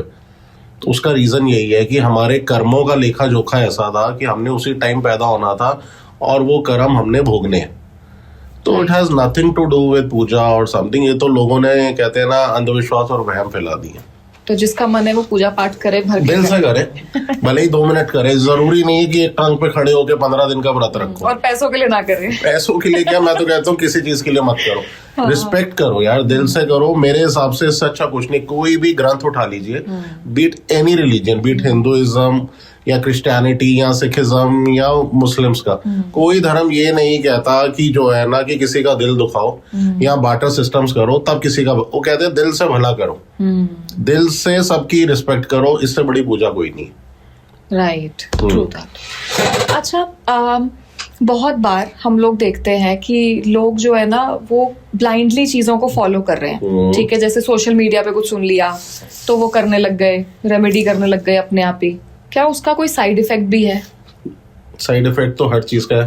पानी बहुत ज्यादा पी लोगे तो उसका भी साइड इफेक्ट है। ये तो पूजा है। बेसिकली डर का धंधा है। लोग डरे हुए हैं या लोग अनसेटिस्फाइड है। जो चीज मिली हुई है उसे तसल्ली नहीं है, या कुछ चाहते हैं वो मिल नहीं रहा, तो इसलिए जहां से जो सुना डर के, या कहते हैं ना किसी लालच में, तो वो करते हैं। ऑफ कोर्स नेगेटिव तो असर आते ही है जी, बिल्कुल आते हैं। ओके, तो ब्लाइंडली कुछ भी फॉलो ब्लाइंडली बिल्कुल फॉलो करना गलत है। ठीक है। बहुत सालों से हम एक टर्म सुन रहे हैं, साढ़े साती। ये क्या है और क्या कोई फिक्स टाइम पीरियड है इसका? बिल्कुल है जी। बेसिकली ये 30 साल का एक सैटर्न का साइकिल है, जो 12 राशियों में, हर राशि में 2.5 साल चलता है, और 12 राशियों में वो 30 साल का एक साइकिल कंप्लीट करता है। अच्छा। तो किसी के भी बर्थ चार्ट में जहां पे चंद्रमा यानी कि उसका मून प्लेस्ड है, फॉर एग्जांपल किसी का मून कर्क राशि में बैठा है, तो शनि जब भी उससे पहले वाली राशि यानी मिथुन राशि, जेमिनी जिसे हम कहते हैं, उसमें एंटर करेगा, तो उसकी 7.5 कर्क राशि वाले की 7.5 शुरू हो जाएगी। अब जब वो लियो राशि में जाएगा तो उसका आखिरी चरण होगा, और जब जैसे ही लियो क्रॉस करके वर्गो यानी कन्या राशि में जाएगा तो 7.5 का फेज खत्म हो जाएगा।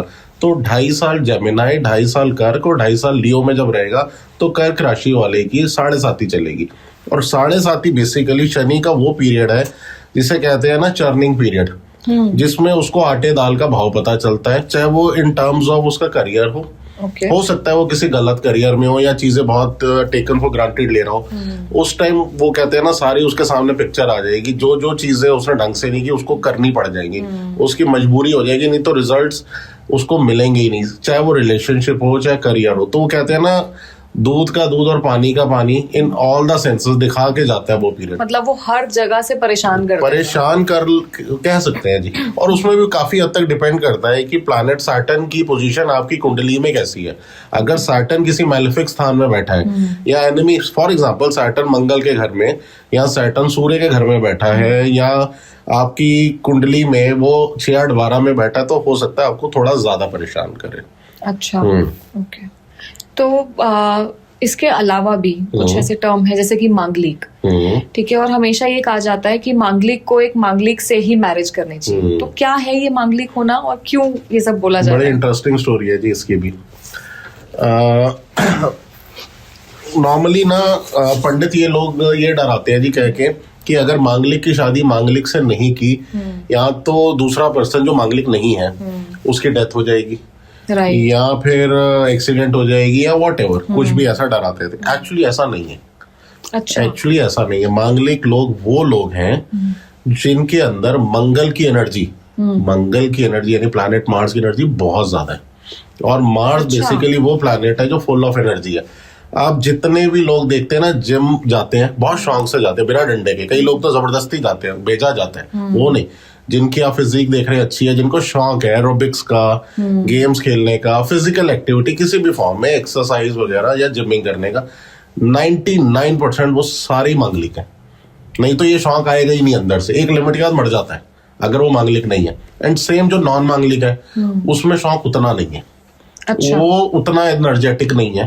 मतलब आप एक किसी मिलिट्री मैन को देख लो, या किसी अच्छे एथलीट को देख लो, उसमें मंगल की ये गुण बहुत अच्छे मिलेंगे, या मांगलिक होगा इसके चांसेस भी ज्यादा है, या हो सकता है फिर उसका लगन मंगल से अफेक्टेड हो, या मंगल वहां बैठा हो। और नॉन मांगलिक में क्योंकि एनर्जी कम है, तो अब मैं कहता हूँ जी मैं तो मांगलिक हूँ, मेरा तो रोज माना है जी मैं सुबह उठूं वॉक करने जाऊं। मेरी वाइफ है अगर वो नॉन मांगलिक है, वो तो कहती है नहीं जी मुझे 2 घंटे और सोने दो। हाँ। तो कितने दिन चलेगा ये? थोड़े टाइम बाद लाइफ तो चाहे चल जाएगी सारी जिंदगी, पर लड़ाइयाँ होंगी, बनेगी नहीं, कम्युनिकेशन गैप रहेगा, उनकी जो कहते हैं ना बेडरूम एनर्जी वो भी उतनी अच्छी नहीं रहेगी, क्योंकि एक में तो जोश भरा हुआ है, एक थोड़ा सा कंपैरेटिवली ठंडा है। तो ये कम्युनिकेशन गैप वो पंडित लोगों ने या एस्ट्रोलॉजर्स ने खुल के कभी बोला नहीं, बट डराया जरूर। तो दिस इज मांगलिक एंड नॉन मांगलिक। अच्छा, मतलब ये जो लोग इतनी पूजा करवा रहे हैं शादी से पहले, मांगलिक और नॉन मांगलिक की शादी करने से पहले, उसका कोई सेंस नहीं है? मतलब नहीं है। एक्चुअली मंगल दोष कहते हैं 28 साल के बाद खत्म हो जाता है। खत्म तो कभी भी नहीं होता, मरने तक नहीं खत्म होता।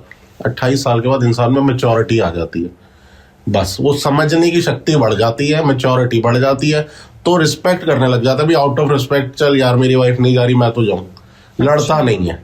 तो वो मैच्योरिटी आ जाती है, तो वो मंगल दोष कहते हैं कम हो जाते हैं। कम कुछ नहीं होता, वो मांगलिक मांगलिक ही रहेगा, नॉन मांगलिक नॉन मांगलिक ही रहेगा। इसका पूजा से कोई लेना देना नहीं है। It's a basic science. समझो सामने वाले के नेचर को, मांगलिक का नेचर क्या है, नॉन मांगलिक का नेचर क्या है।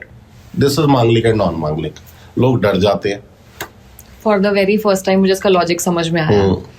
ओके, तो काल सर्प दोष क्या है?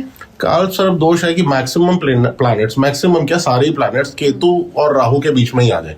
लेट्स से फर्स्ट हाउस में आपका केतु बैठा है और 7th हाउस में राहु है, तो सारे प्लैनेट उसके एक्सेस में है, इनके एक्सेस से बाहर नहीं है। तो वो जब प्लैनेट सारे केतु और राहु के एक्सेस के अंदर आते हैं तो काल सर्प दोष बनता है। ये भी एक तरीके से लोगों ने इसके अंदर भी बहुत सारी पूजाएं बोली हुई हैं कि इसका फ्रेंड सर्कल नहीं बनेगा या फ्रेंड्स कम बनेंगे। तो ठीक है ना यार, वो बॉर्न हुआ है ऐसा, उसके फ्रेंड्स कम है तभी अच्छा है। रादर अगर उसने ज्यादा फ्रेंड्स बना लिए, ज्यादा सोशलाइज कर लिया, तो उल्टा कहीं ना कहीं उसको बैकफायर करेंगी वो चीजें, नुकसान ही होगा। तो जो जैसा बॉर्न है उसे एक्सेप्ट करो, क्यों दोष बना के उसको और परेशान कर रहे हो। तो मतलब काल सर्प दोष का जो कॉन्सिक्वेंस है वो यही है कि ज्यादा सोशलाइज नहीं करते लोग, करते ही नहीं है, फ्रेंड सर्कल कम होगा, या थोड़े टाइम बाद ही उनको कुछ ऐसी बैक बिचिंग या बैक बाइटिंग मिलेगी, वो वापस फिर अकेले फील करना शुरू कर दें। तो एक्सेप्ट करो ना, उस हिसाब से ग्रो करो। अगर अच्छा एस्ट्रोलॉजर है तो वो आपको समझाएगा भाई तू ऐसा पैदा हुआ है, इसको एक्सेप्ट कर, ऐसे ही चल, रादर देन परेशान होने के। मैं एक बड़ा अच्छा एग्जांपल देता हूँ, मैं बोलना चाह रहा था पहले भी। आज की डेट में मेरे ख्याल से जितने भी पढ़े लिखे लोग हैं और जो स्पेशली गाड़ी चलाते हैं, उन सबको एक ऐप का मालूम है जिसे हम कहते हैं गूगल मैप। नॉर्मली जैसे लेट से मैं आपके यहाँ पे बैठा हूँ दिल्ली में किसी एक जगह पे, अब मैंने लेट से गुड़गांव जाना है, मैं यहाँ निकलने से पहले फट से अपने मोबाइल में देखूंगा कि मुझे गुड़गांव जाने में कितना टाइम लगेगा। राइट, ठीक है, लेट से वो दिखा रहा है 2 घंटे, जिसमें आधे घंटे का जाम भी दिखा रहा है, तो मैं क्या उस आधे घंटे के जाम में हॉर्न बजाता रहूं? नहीं ना, मुझे पहले ही पता चल गया है और मेरा माइंडसेट वो हो गया। तो यही एस्ट्रोलॉजर बोल रहा है कि भाई तेरी लाइफ ये है, इसको एक्सेप्ट कर, बिना वजह की परेशानी यानी हॉर्न ना बजा और कामनेस में लाइफ जी।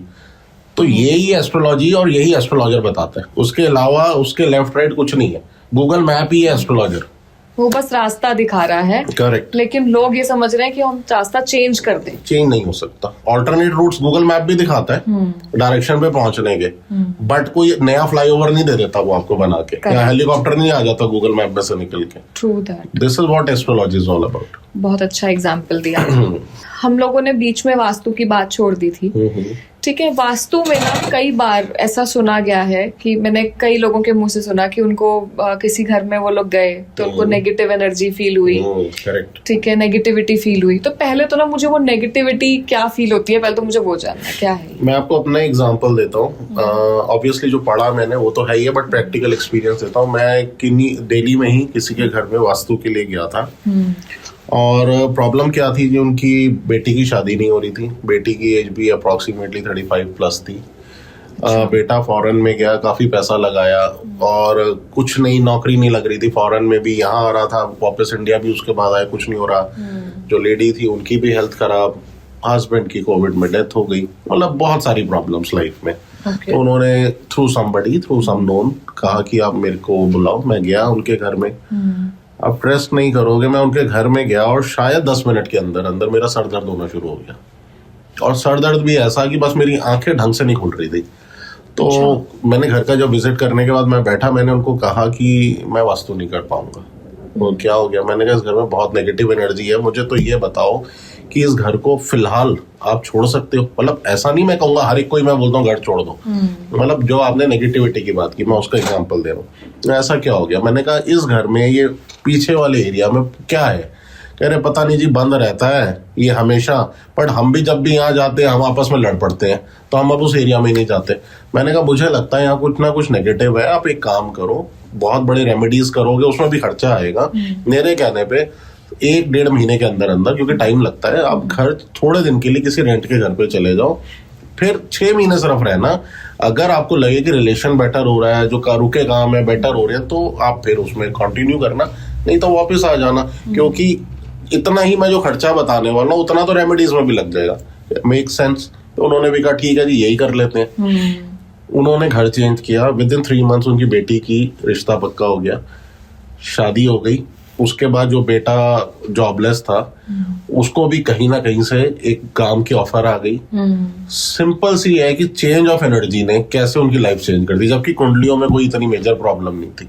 अच्छा। हाँ, तो नेगेटिविटी का इम्पैक्ट ऐसे पता चलता है कि वहां जाते, स्पेशली जैसे मैं या कोई और वास्तु वाला, हम लोग अपने ऑरा को इस तरीके से रखते हैं क्योंकि हमारे पास दिन में कई ऐसे लोग आते हैं कि हमें नेगेटिव और पॉजिटिव दोनों ऑरास को झेलना पड़ता है। तो जब भी हमारे आसपास में नेगेटिव ऑरा ज्यादा होगा, हमारी खुद की एनर्जीज काम करना कम कर देती हैं या बंद कर देती हैं, तो उससे आइडिया लग जाता है। पर आपको तो ये चीज पता चल जाती है, बट नॉर्मली जैसे जो लोग घर में रह रहे हैं, गाइडेंस यही तो है, फिर तभी तो एस्ट्रोलॉजर या वास्तु एक्सपर्ट से मिलना पड़ता है।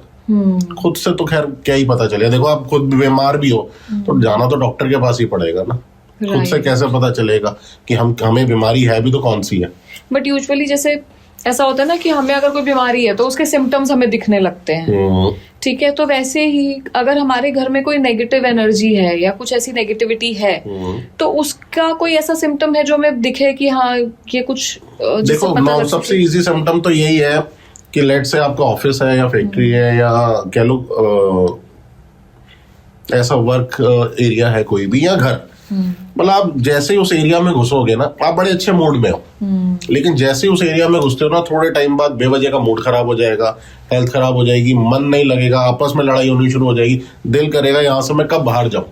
तो ये जब सिम्टम्स होते हैं तो इट सिंपली मीन्स दिस कि उस एरिया का, उस जोन में जो एनर्जी का फ्लो है वो नेगेटिव है। ये सिंपल सी, ये तो कोई भी पता कर सकता है कि मैं वैसे तो ठीक हूँ जब उस एरिया से बाहर हूँ, लेकिन उस एरिया में या तो जाने का मन नहीं करता, जबरन जाता हूँ या जाती हूँ, और वहां जाते ही जो है ना सब कुछ चेंज हो जाता है मेरा।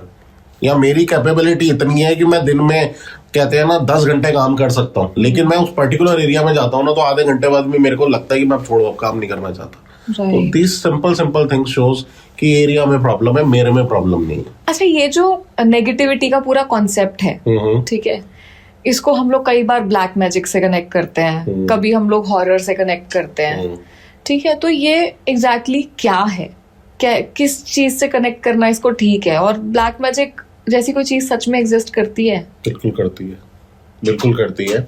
बहुत सारी एनर्जीज हैं जिनको एक्चुअली हम कैच नहीं कर पाते, और जो हम चीज देख नहीं पाते या कह लो जो चीज छुपी हुई है, दैट इज ब्लैक। छुपा हुआ पैसा, ब्लैक मनी, सेम वे। जो चीज हम देख नहीं पा रहे, जो एनर्जी को हम कैच नहीं कर पा रहे, दैट इज ब्लैक। उसमें भी अच्छी बुरी चीजें होती हैं, बट कुछ नक्षत्र वाले हैं जिनको ये चीजें ना बड़ी जल्दी कैच कर लेते हैं। जैसे केतु के नक्षत्र में बॉर्न हुए लोग, मघा में या मूला में नक्षत्रों में पैदा हुए लोग, कुछ हद तक Ashwani, not exactly, but Ketu नक्षत्र में या केतु से इन्फ्लुएंस्ड जिनका लगना होता है, ऐसे लोगों को ये चीजें ना बड़ी जल्दी वो कैच करते हैं, या उनको नजर बड़ी जल्दी, जैसे हम कहते हैं ना, जल्दी लग जाती है। तो yes, definitely these things actually exist. Okay. और ये जो मतलब ये तो चलो ब्लैक मैजिक की बात है, ये जो हॉरर वाला पार्ट मैंने कहा, हॉरर वही है ना, हॉरर बेस्ड डर। मैंने एक चीज देखी नहीं, आज से अगर कोई 50 साल पहले मेरे आगे मोबाइल फोन ला के रख देता और ये बजने लग जाता तो मैं इसी से डर जाता। तो बेसिकली जो चीज हमने नहीं देखी, जो अचानक से हमारे सामने आ गई और जिसकी हमने इतनी नेगेटिव स्टोरी सुनी हुई है, तो हमें डराएगी। जैसे फॉर एग्जांपल मैं आपको देता हूँ, भानगढ़ का एक किला है जिसमें लोग कहते हैं ये है वो है। मैं पर्सनली जाके होके आया हुआ हूँ, तो मेरे अंदर ही पहले से डर चल रहा था। तो मैं वहां ना, कुछ भी हो रहा था ना, तो मेरे को ना थोड़ा अजीब सा लग रहा था। तो साइकोलॉजी है। तो हॉरर इज नथिंग, बस जो हम देख नहीं पा रहे, दैट इज, वो सामने आ जाए तो हॉरर है।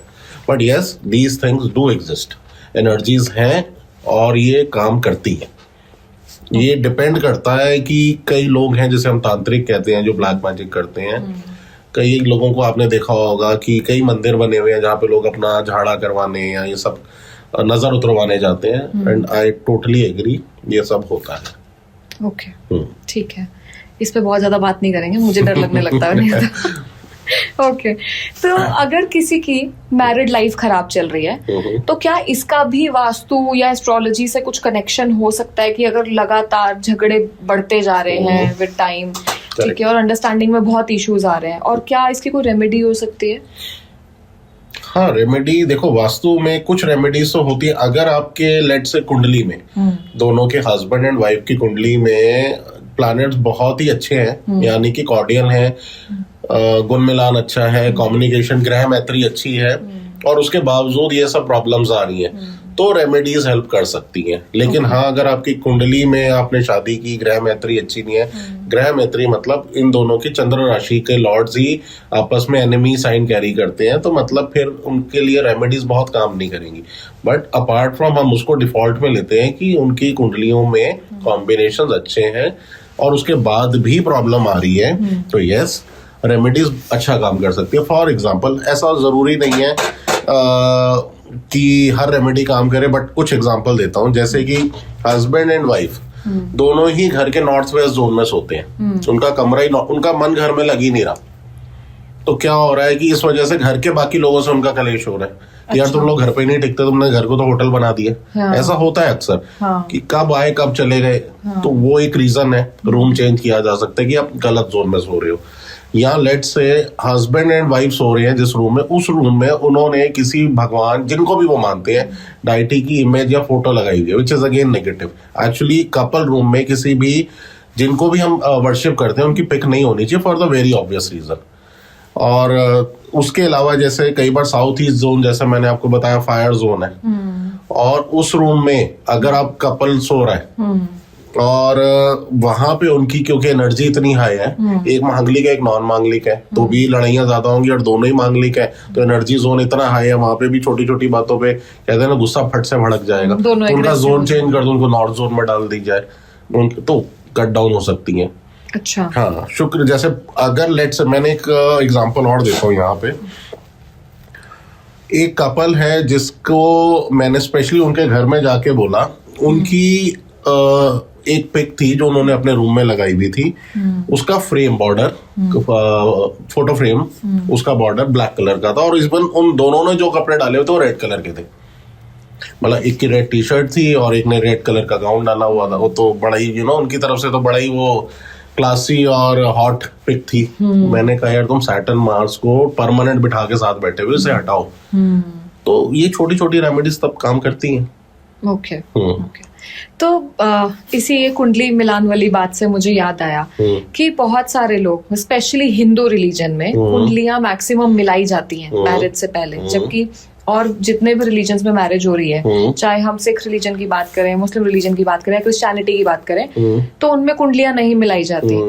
और अगर हम देखेंगे ना, स्पेशली इंडिया का स्टैटिस्टिक्स, तो हिंदू रिलीजन में ही सबसे ज्यादा डिवोर्सेस हो रहे हैं रेदर देन अदर रिलीजन्स। नहीं, ऐसा नहीं है।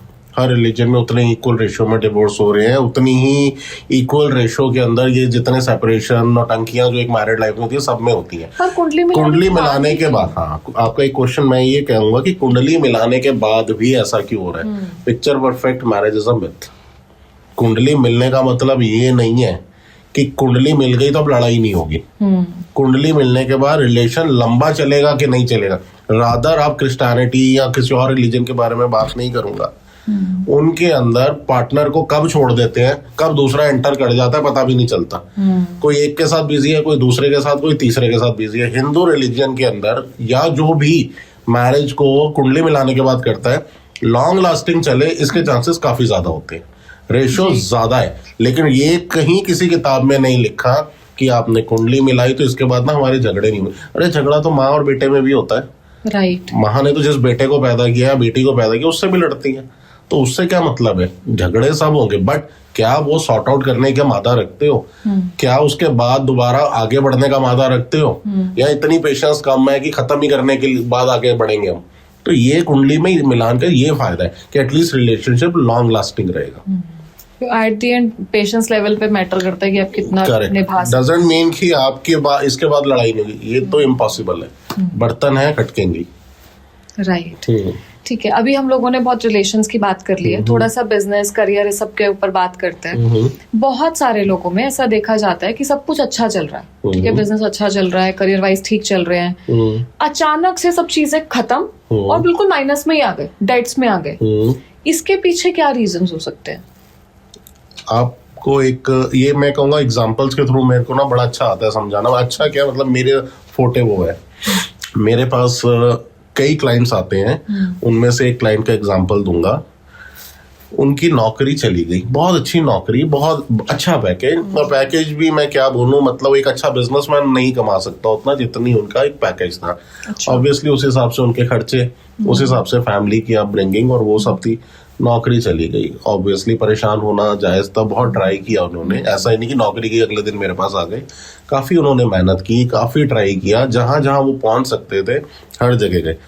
देन कुछ नहीं हो रहा था तो कहते हैं ना, या तो डॉक्टर, बीमार हो तो डॉक्टर, और परेशान हो तो कुछ नहीं समझ में आ रहा, चल भाई एस्ट्रोलॉजर से भी पूछ लेते हैं। राइट। मेरे पास आए, उन्होंने मेरे से पूछा कि ये मेरे साथ हुआ है, तो मैंने कुछ कॉम्बिनेशन, स्पेशली जब भी शनि आपके केतु के ऊपर, यानी कि शनि की डिग्री जब भी केतु के डिग्री के ऊपर से जाएगी और सेम साइन में, या केतु शनि के ऊपर से जाएगा, तो ब्रेक देता है आपके काम में, चाहे आप जॉब कर रहे हो चाहे बिजनेस कर रहे हो। तो सेम प्लैनेटरी पोजीशन प्लस दशाएं भी वही चल रही थी, तो वो मैंने देखा उनका कॉम्बिनेशन, मैंने कहा ये तो होना ही था, बट एक्सेप्ट करो। रीजन क्या है कि मुझे अब आप आगे नौकरी करते ही नहीं नजर आ रहे। कह रहे मतलब मेरी नौकरी नहीं लगेगी? मैंने नहीं लगेगी, क्योंकि मुझे आप आने वाले टाइम में कुछ काम करते हुए नजर आ रहे हो। अरे यार, वो तो मेरी वाइफ पिछले 10 साल से पीछे पड़ी हुई है, वो तो छोटा मोटा क्लाउड किचन चलाती है, मैं क्या अब उसके साथ करूं? मैंने करो तो सही। आज इस बात को मेरे ख्याल से 8 साल हो गए हैं, 12 जगह उनके क्लाउड किचन खुल चुके हैं, और जितना वो कमाते थे उस लेवल के तो लोग उन्होंने नौकरी पर रखे हुए हैं। अच्छा। कई बार ब्रेक इसलिए आता है कि अब हमारा उतना कर्मा खत्म हो चुका है, अब हमें कुछ और कर्म करना है, और वो ब्रेक नहीं आता, तो शायद वो मरते दम तक उतनी ही नौकरी करते और बहुत खुश रहते। लेकिन उसके ब्रेक के बाद उन्होंने वो वापस से अपनी वाइफ के कहने पे अल्टीमेटली, मतलब मेरी गाइडेंस भी मैंने दी उनको, ज्वाइन किया। आज ये हाल है कि कई गुना उससे ऊपर आ चुके हैं। तो ऐसा नहीं होता कि हम ब्रेक में ये समझें कि ये ब्रेक ना हमारे लिए गलत है। ब्रेक्स कई बार नई ओपनिंग्स के लिए भी आते हैं। ओके। और वो तभी होती हैं जब ब्रेक आता है। फिर उसके लिए तो एस्ट्रोलॉजर से ही हमें पूछना पड़ेगा एट द एंड कि ये नई ओपनिंग के लिए है। देखो, यही एस्ट्रोलॉजर आपको गाइडेंस अगर सही दे देता है तो इससे अच्छा कुछ नहीं है। करेक्ट। ठीक है। अभी क्या ऐसी कोई जनरलाइज्ड रेमेडीज हैं ऐसे लोगों के लिए जो बहुत ज्यादा डेट में हो? देखो, बेसिकली जनरलाइज रेमेडी तो नहीं दूंगा, बट एक, जैसे कभी भी आपने लोन लेना है या कर्जा लेना है, तो मैं ये बोलूंगा specially avoid taking loan on the day that is Tuesday. अच्छा। रादर देन ट्यूसडे को लोन वापस दो। मतलब कभी ऑब्वियसली लोन लेना है तो यार किसी भी दिन लेना है ना, तो ट्यूसडे को अवॉइड करो। जनरली मैंने अपने एक्सपीरियंस से भी देखा और पढ़ा भी है मैंने कि ट्यूसडे को लोन लिया हुआ बहुत लंबा चलता है। ओके। हाँ, बाकी ऑफ कोर्स आपकी कुंडली के हिसाब से बताया जाएगा कि आपको एक्चुअली लोन सूट करता भी है कि नहीं, क्योंकि लोन भी हर एक को सूट नहीं करता, लोन लेना भी। अच्छा। ओके, ठीक है। और अगर किसी का करियर कहीं स्टक हो गया है and they are not able to grow, जैसे मनी ब्लॉकेजेस हो गए हैं, करियर स्टक है, तो क्या उसके लिए कुछ कर सकते हैं लोग? देखो, करियर के लिए जो सबसे कहते हैं ना, कर्म कारक इज शनि। शनि की रेमेडीज करनी चाहिए उस टाइम। जैसे फॉर एग्जांपल सैटरडे के दिन, जैसे शाम के टाइम, अगर आप लेबर क्लास, क्योंकि शनि लेबर या बुजुर्ग को डिनोट करता है, उन लोगों को फ्राइड खाना दान में दो, तो एक जनरलाइज रेमेडी है जो नॉर्मली शनि के लिए अच्छी है। या फिर अपने वीनस को स्ट्रांग करिए। वीनस को स्ट्रांग करने का सबसे आसान तरीका है, जितने फीमेल स्टाफ है या घर में लेडीज हैं उनकी रिस्पेक्ट करो, या फिर आप वीनस से रिलेटेड रेमेडीज करो, जैसे सफेद मिठाई का दान देना वीनस की एक बहुत अच्छी रेमेडी है। ओके। अच्छा, ये वीनस की रेमेडी से मुझे याद आया, मैंने किसी को बोलते हुए सुना था कि अगर आप अपनी वाइफ को बहुत खुश रखते हो, ठीक है, तो आपका वीनस स्ट्रांग होता है, उसने हर फ्राइडे कोई ना कोई नया गिफ्ट दो। क्या ये सच है? नहीं, मैं ये नहीं कह सकता कि ऐसा कुछ होता है, बट हाँ, ऑब्वियसली आपकी वाइफ को अगर आप नोटिस करिएगा, बहुत से लोग लॉ ऑफ अट्रैक्शन में भी बिलीव करते हैं। नॉर्मली आप कभी देखिएगा वाइफ से बेवजह लड़ाई लड़के जाएंगे या कभी कुछ ऐसा करेंगे, उस दिन आपको पैसे का लॉस होना या पैसे से रिलेटेड प्रॉब्लम आना, ये पक्का है। ये मैंने खुद भी नोटिस किया है कि जब वाइफ से लड़ोगे तो मैं जैसे लड़ता हूँ, मैं एक्सेप्ट कर लेता हूँ आज नुकसान होना है। So of course, yes, Venus works. Venus is directly related to your spouse. Okay. Yes, especially male के चार्ट में आपका spouse is Venus. अच्छा, तो मतलब ये सिमिलरली फिर वाइफ्स के ऊपर भी एप्लीकेबल है कि आप अगर अपने हस्बैंड से लड़ रहे हो तो नुकसान उनको भी हो सकता है। हाँ, बिल्कुल हो सकता है जी। बहुत सारे लोग पर्स में फोटोज रखते हैं, ठीक है, अपनी फैमिली की, लव्ड वंस की, या कई बार जो लोग नहीं रहे इस दुनिया में उनकी भी, क्या ये रखना ठीक है? देखो, रखने में कोई नुकसान नहीं है, मैं सिर्फ अवॉइड करता हूँ भगवान की रखने में। लोग स्क्रीन सेवर पे भगवान की फोटो लगाते हैं। अब लेट से मैं यहाँ बैठा हूँ, मैंने अपने मोबाइल पे स्क्रीन सेवर में भगवान की फोटो लगा दी, चलो मैंने लैपटॉप डेस्कटॉप पे लगा दी, is a different thing, but मैंने मोबाइल पे, मैं वॉशरूम जा रहा हूँ तो भी मेरा हाथ लग रहा है, मैं वाइफ के साथ हूँ किसी ऐसे मोमेंट में तो भी मेरे साथ फोन बज रहा है तो भी उठा रहा हूँ, या मैं मोबाइल में कुछ उल्टा सीधा देख रहा हूँ, तो वहां ये चीजें अवॉइड करनी चाहिए। अच्छा, मतलब पर्स में आप फोटोज रख सकते हो, बस भगवान की फोटो नहीं अवॉइड रखनी। करनी। सर, आज की डेट में ना बहुत सारे लोग हैं जिनके घर बहुत छोटे हैं, ठीक है, स्पेशली शहरों में, बड़े बड़े शहरों में, जितने बड़े शहर है घर उतने ही छोटे हैं। स्टूडियो अपार्टमेंट्स का फैशन है जी, ठीक है, तो ऐसे में वास्तु का फॉलो करना बड़ा मुश्किल हो जाता है। करेक्ट। ठीक है, और सबसे बड़ी बात, बहुत सारे लोगों को पता ही नहीं चलता कि कब उनको वास्तु के लिए जाना चाहिए, कब नहीं जाना चाहिए, तो उसका क्या कर सकते हैं? देखो, एटलीस्ट मैंने आपको एक चीज बोली थी, वास्तु में अगर जो पूरी तरह वास्तु गए ना, मैंने अपना अगर 100% वास्तु से बनाया वो झूठ बोल रहे हैं। 100% वास्तु पॉसिबल ही नहीं है, स्पेशली आजकल के लाइफस्टाइल में, जितने छोटा घर हो या बड़ा घर हो, पूरी तरह पॉसिबल नहीं है। लेकिन अगर जो छोटे घर है, जैसे आपने कहा स्टूडियो अपार्टमेंट्स है या 1 BHK है, या ऐसे है जो स्लम्स में भी रह रहे हैं, एटलीस्ट वो उन कलर्स को ही अवॉइड करके जो नेगेटिविटी ज्यादा फैलाते हैं, लेट से जैसे मैंने कहा काला रंग, डार्क कलर्स कम से कम वो नेगेटिव एनर्जीज आए तो कम आए। अच्छा। उतना तो ध्यान रख सकते हैं। जैसे मैंने कहा कि भगवान की फोटो या मंदिर कपल रूम में नहीं होना चाहिए, लेकिन अब कमरा ही एक है, मंदिर भी चाहिए, तो एटलीस्ट उसको पर्दे से कवर करके रख दे। तो ये छोटी छोटी चीजें भी वास्तु को फॉलो करने में हेल्प करती हैं। अब कपल रूम है, रेड एंड ब्लैक के आज की डेट में डार्क कलर का कॉम्बिनेशन का फर्नीचर और पेंट रखा हुआ है वैसा, तो एटलीस्ट वो ना करें, तो वो भी कहीं ना कहीं वास्तु मेंटेन कर देगा। अपनी फोटो लगानी है तो नेगेटिव कलर्स में ना लगाएं। ओके। तो ये छोटी छोटी चीजें भी हेल्प करेंगे। एटलीस्ट पूरा खराब होने से कम खराब होना तो वी कैन अफोर्ड ना, तो उतना तो वास्तु काम करेगा ही करेगा, चाहे इवन स्लम्प है। अच्छा, ये डार्क कलर से ना मुझे याद आया, दिल्ली में ही मैंने एक जगह एक घर देखा था जो कम्प्लीटली ब्लैक है, ठीक है, outside, from outside that is completely black. आजकल फैशन में लाइट्स भी ब्लैक एंड उनकी गाड़ियां भी ब्लैक। तो I really want to understand कि ये कोई इतना, और ऐसा नहीं कि छोटा मोटा घर, that was a big house. हाँ, बिल्कुल ठीक कह रहे हो। ठीक है, तो ऐसे में क्या उनको ये डार्क कलर एनर्जी मतलब खराब नहीं कर रही होगी? 100% कर रही है। मेरे एक क्लाइंट है, अगेन यहाँ पे नाम मैं नहीं लूंगा, and he lives in Delhi, और ऐसे ही उनका घर बन रहा था, कहीं बात चली कि यार वास्तु वाले को बुला लेते हैं, एंड सेम जो आपने बोला black colour and all that, मैंने कुंडली पढ़ी, मैंने कहा आपने मुझे गलत बुला लिया, आपको बुलाना ही नहीं चाहिए था, क्या हो गया? मैंने कहा नहीं, मैं वास्तु कहने पे तो कर जाऊंगा, बट ट्रस्ट मी मेरे को ही ना अच्छा नहीं लगेगा। कह रहे क्यों? मैंने कहा ये आपको कलर यूज ही नहीं करने चाहिए थे, और हो सके तो अगर, मतलब यहाँ तक मैंने बोल दिया, वो ऑफेंडेड भी, बुरा भी मान गए कि यार इस घर में शिफ्ट ही मत हो। ऐसा क्यों? मैंने कहा बस नहीं हो। बट अल्टीमेटली अब मेजर चेंजेस हो नहीं सकते, तो छोटे-मोटे चेंजेस जो भी थे मैंने उन्हें रिकमेंड किए, बट उन्होंने अल्टीमेटली वो थोड़े बहुत किए भी और एंटर हुए। 3 महीने के अंदर अंदर उनके फादर की डेथ हो गई आफ्टर द शिफ्टिंग। तो ऐसा नहीं है, डार्क एनर्जीज में हमेशा ये नहीं कि फादर की डेथ हो जाएगी, कुछ भी नेगेटिव हो सकता है। डार्क कलर स्पेशली मैं तो हर एक को रिकमेंड करूंगा आपके चैनल के थ्रू, अंधी दौड़, फैशन की अंधी दौड़ में मत भागो, तो वो हर चीज ना डार्क ही कर देती है फिर। अच्छा, वास्तु किसी को कब करवाना चाहिए? ठीक है, मतलब अच्छा, कोई कभी भी वास्तु करवा सकता है? नहीं, देखो मुझे बाकी वास्तु वालों का तो मेथड नहीं पता, मैं मेरा जरूर बता सकता हूँ। जैसे मेरे पास कोई आता है कि हमारे को फलानी प्रॉब्लम आ रही है, तो हमारे को आप वास्तु आके करें, लेट से शायद उससे हमें कोई रिलीफ आए, तो मैं सबसे पहले उनका बर्थ चार्ट देखता हूँ, यानी कि कुंडली। अच्छा। अगर कुंडली में ही दशाएं ऐसी चल रही हैं या वक्त ऐसा उनका चल रहा है जिसमें अभी मुझे आने वाले 6 महीने या 2 साल या जितना भी टाइम है मुझे कुछ ठीक नहीं होता हुआ ज्यादा नजर आ रहा, तो मैं वही रोक देता हूँ। मैंने कहा इवन इस टाइम आप वास्तु भी करा लोगे ना, बहुत फर्क नहीं पड़ेगा, उससे बेटर ये छोटी छोटी रेमेडीज करो। 1.5-2 साल में जब आपका, या जितने टाइम में भी आपका टाइम ठीक होने वाला होगा, मैं सामने से कॉल करूंगा, तब हम वास्तु करेंगे।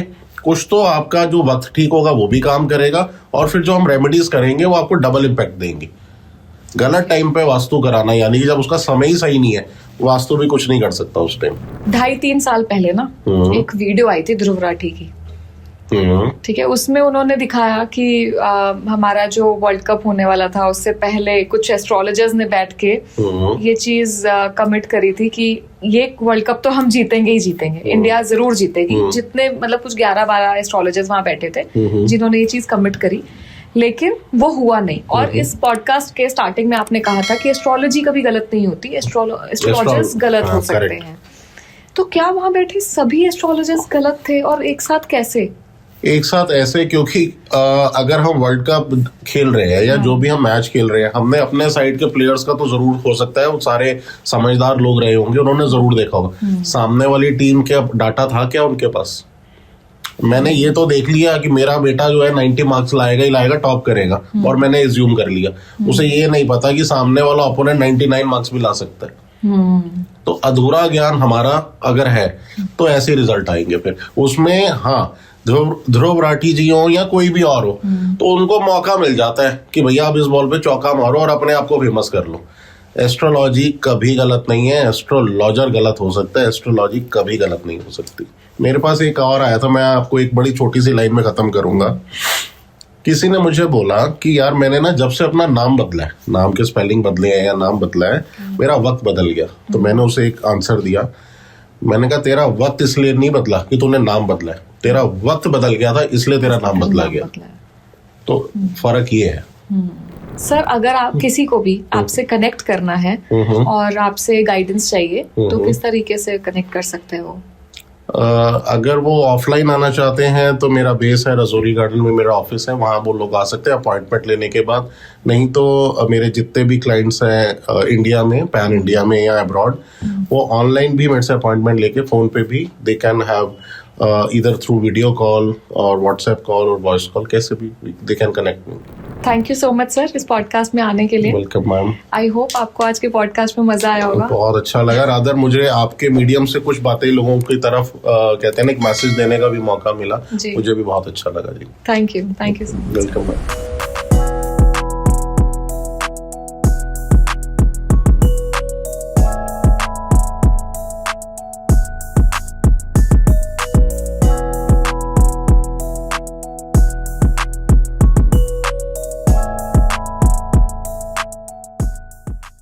Thank you for watching this podcast till the end. अगर आप चाहते हैं हम और भी ऐसे गेस्ट आपके लिए लाते रहें, तो अभी हमारे चैनल पॉडकास्ट विद आशी को सब्सक्राइब कर लीजिए, और हमारा दूसरा चैनल आरुषि विद क्लिप्स को भी सब्सक्राइब कर लीजिए, जिसपे हम लोग इन पॉडकास्ट के छोटे छोटे क्लिप्स को अपलोड करते रहते हैं।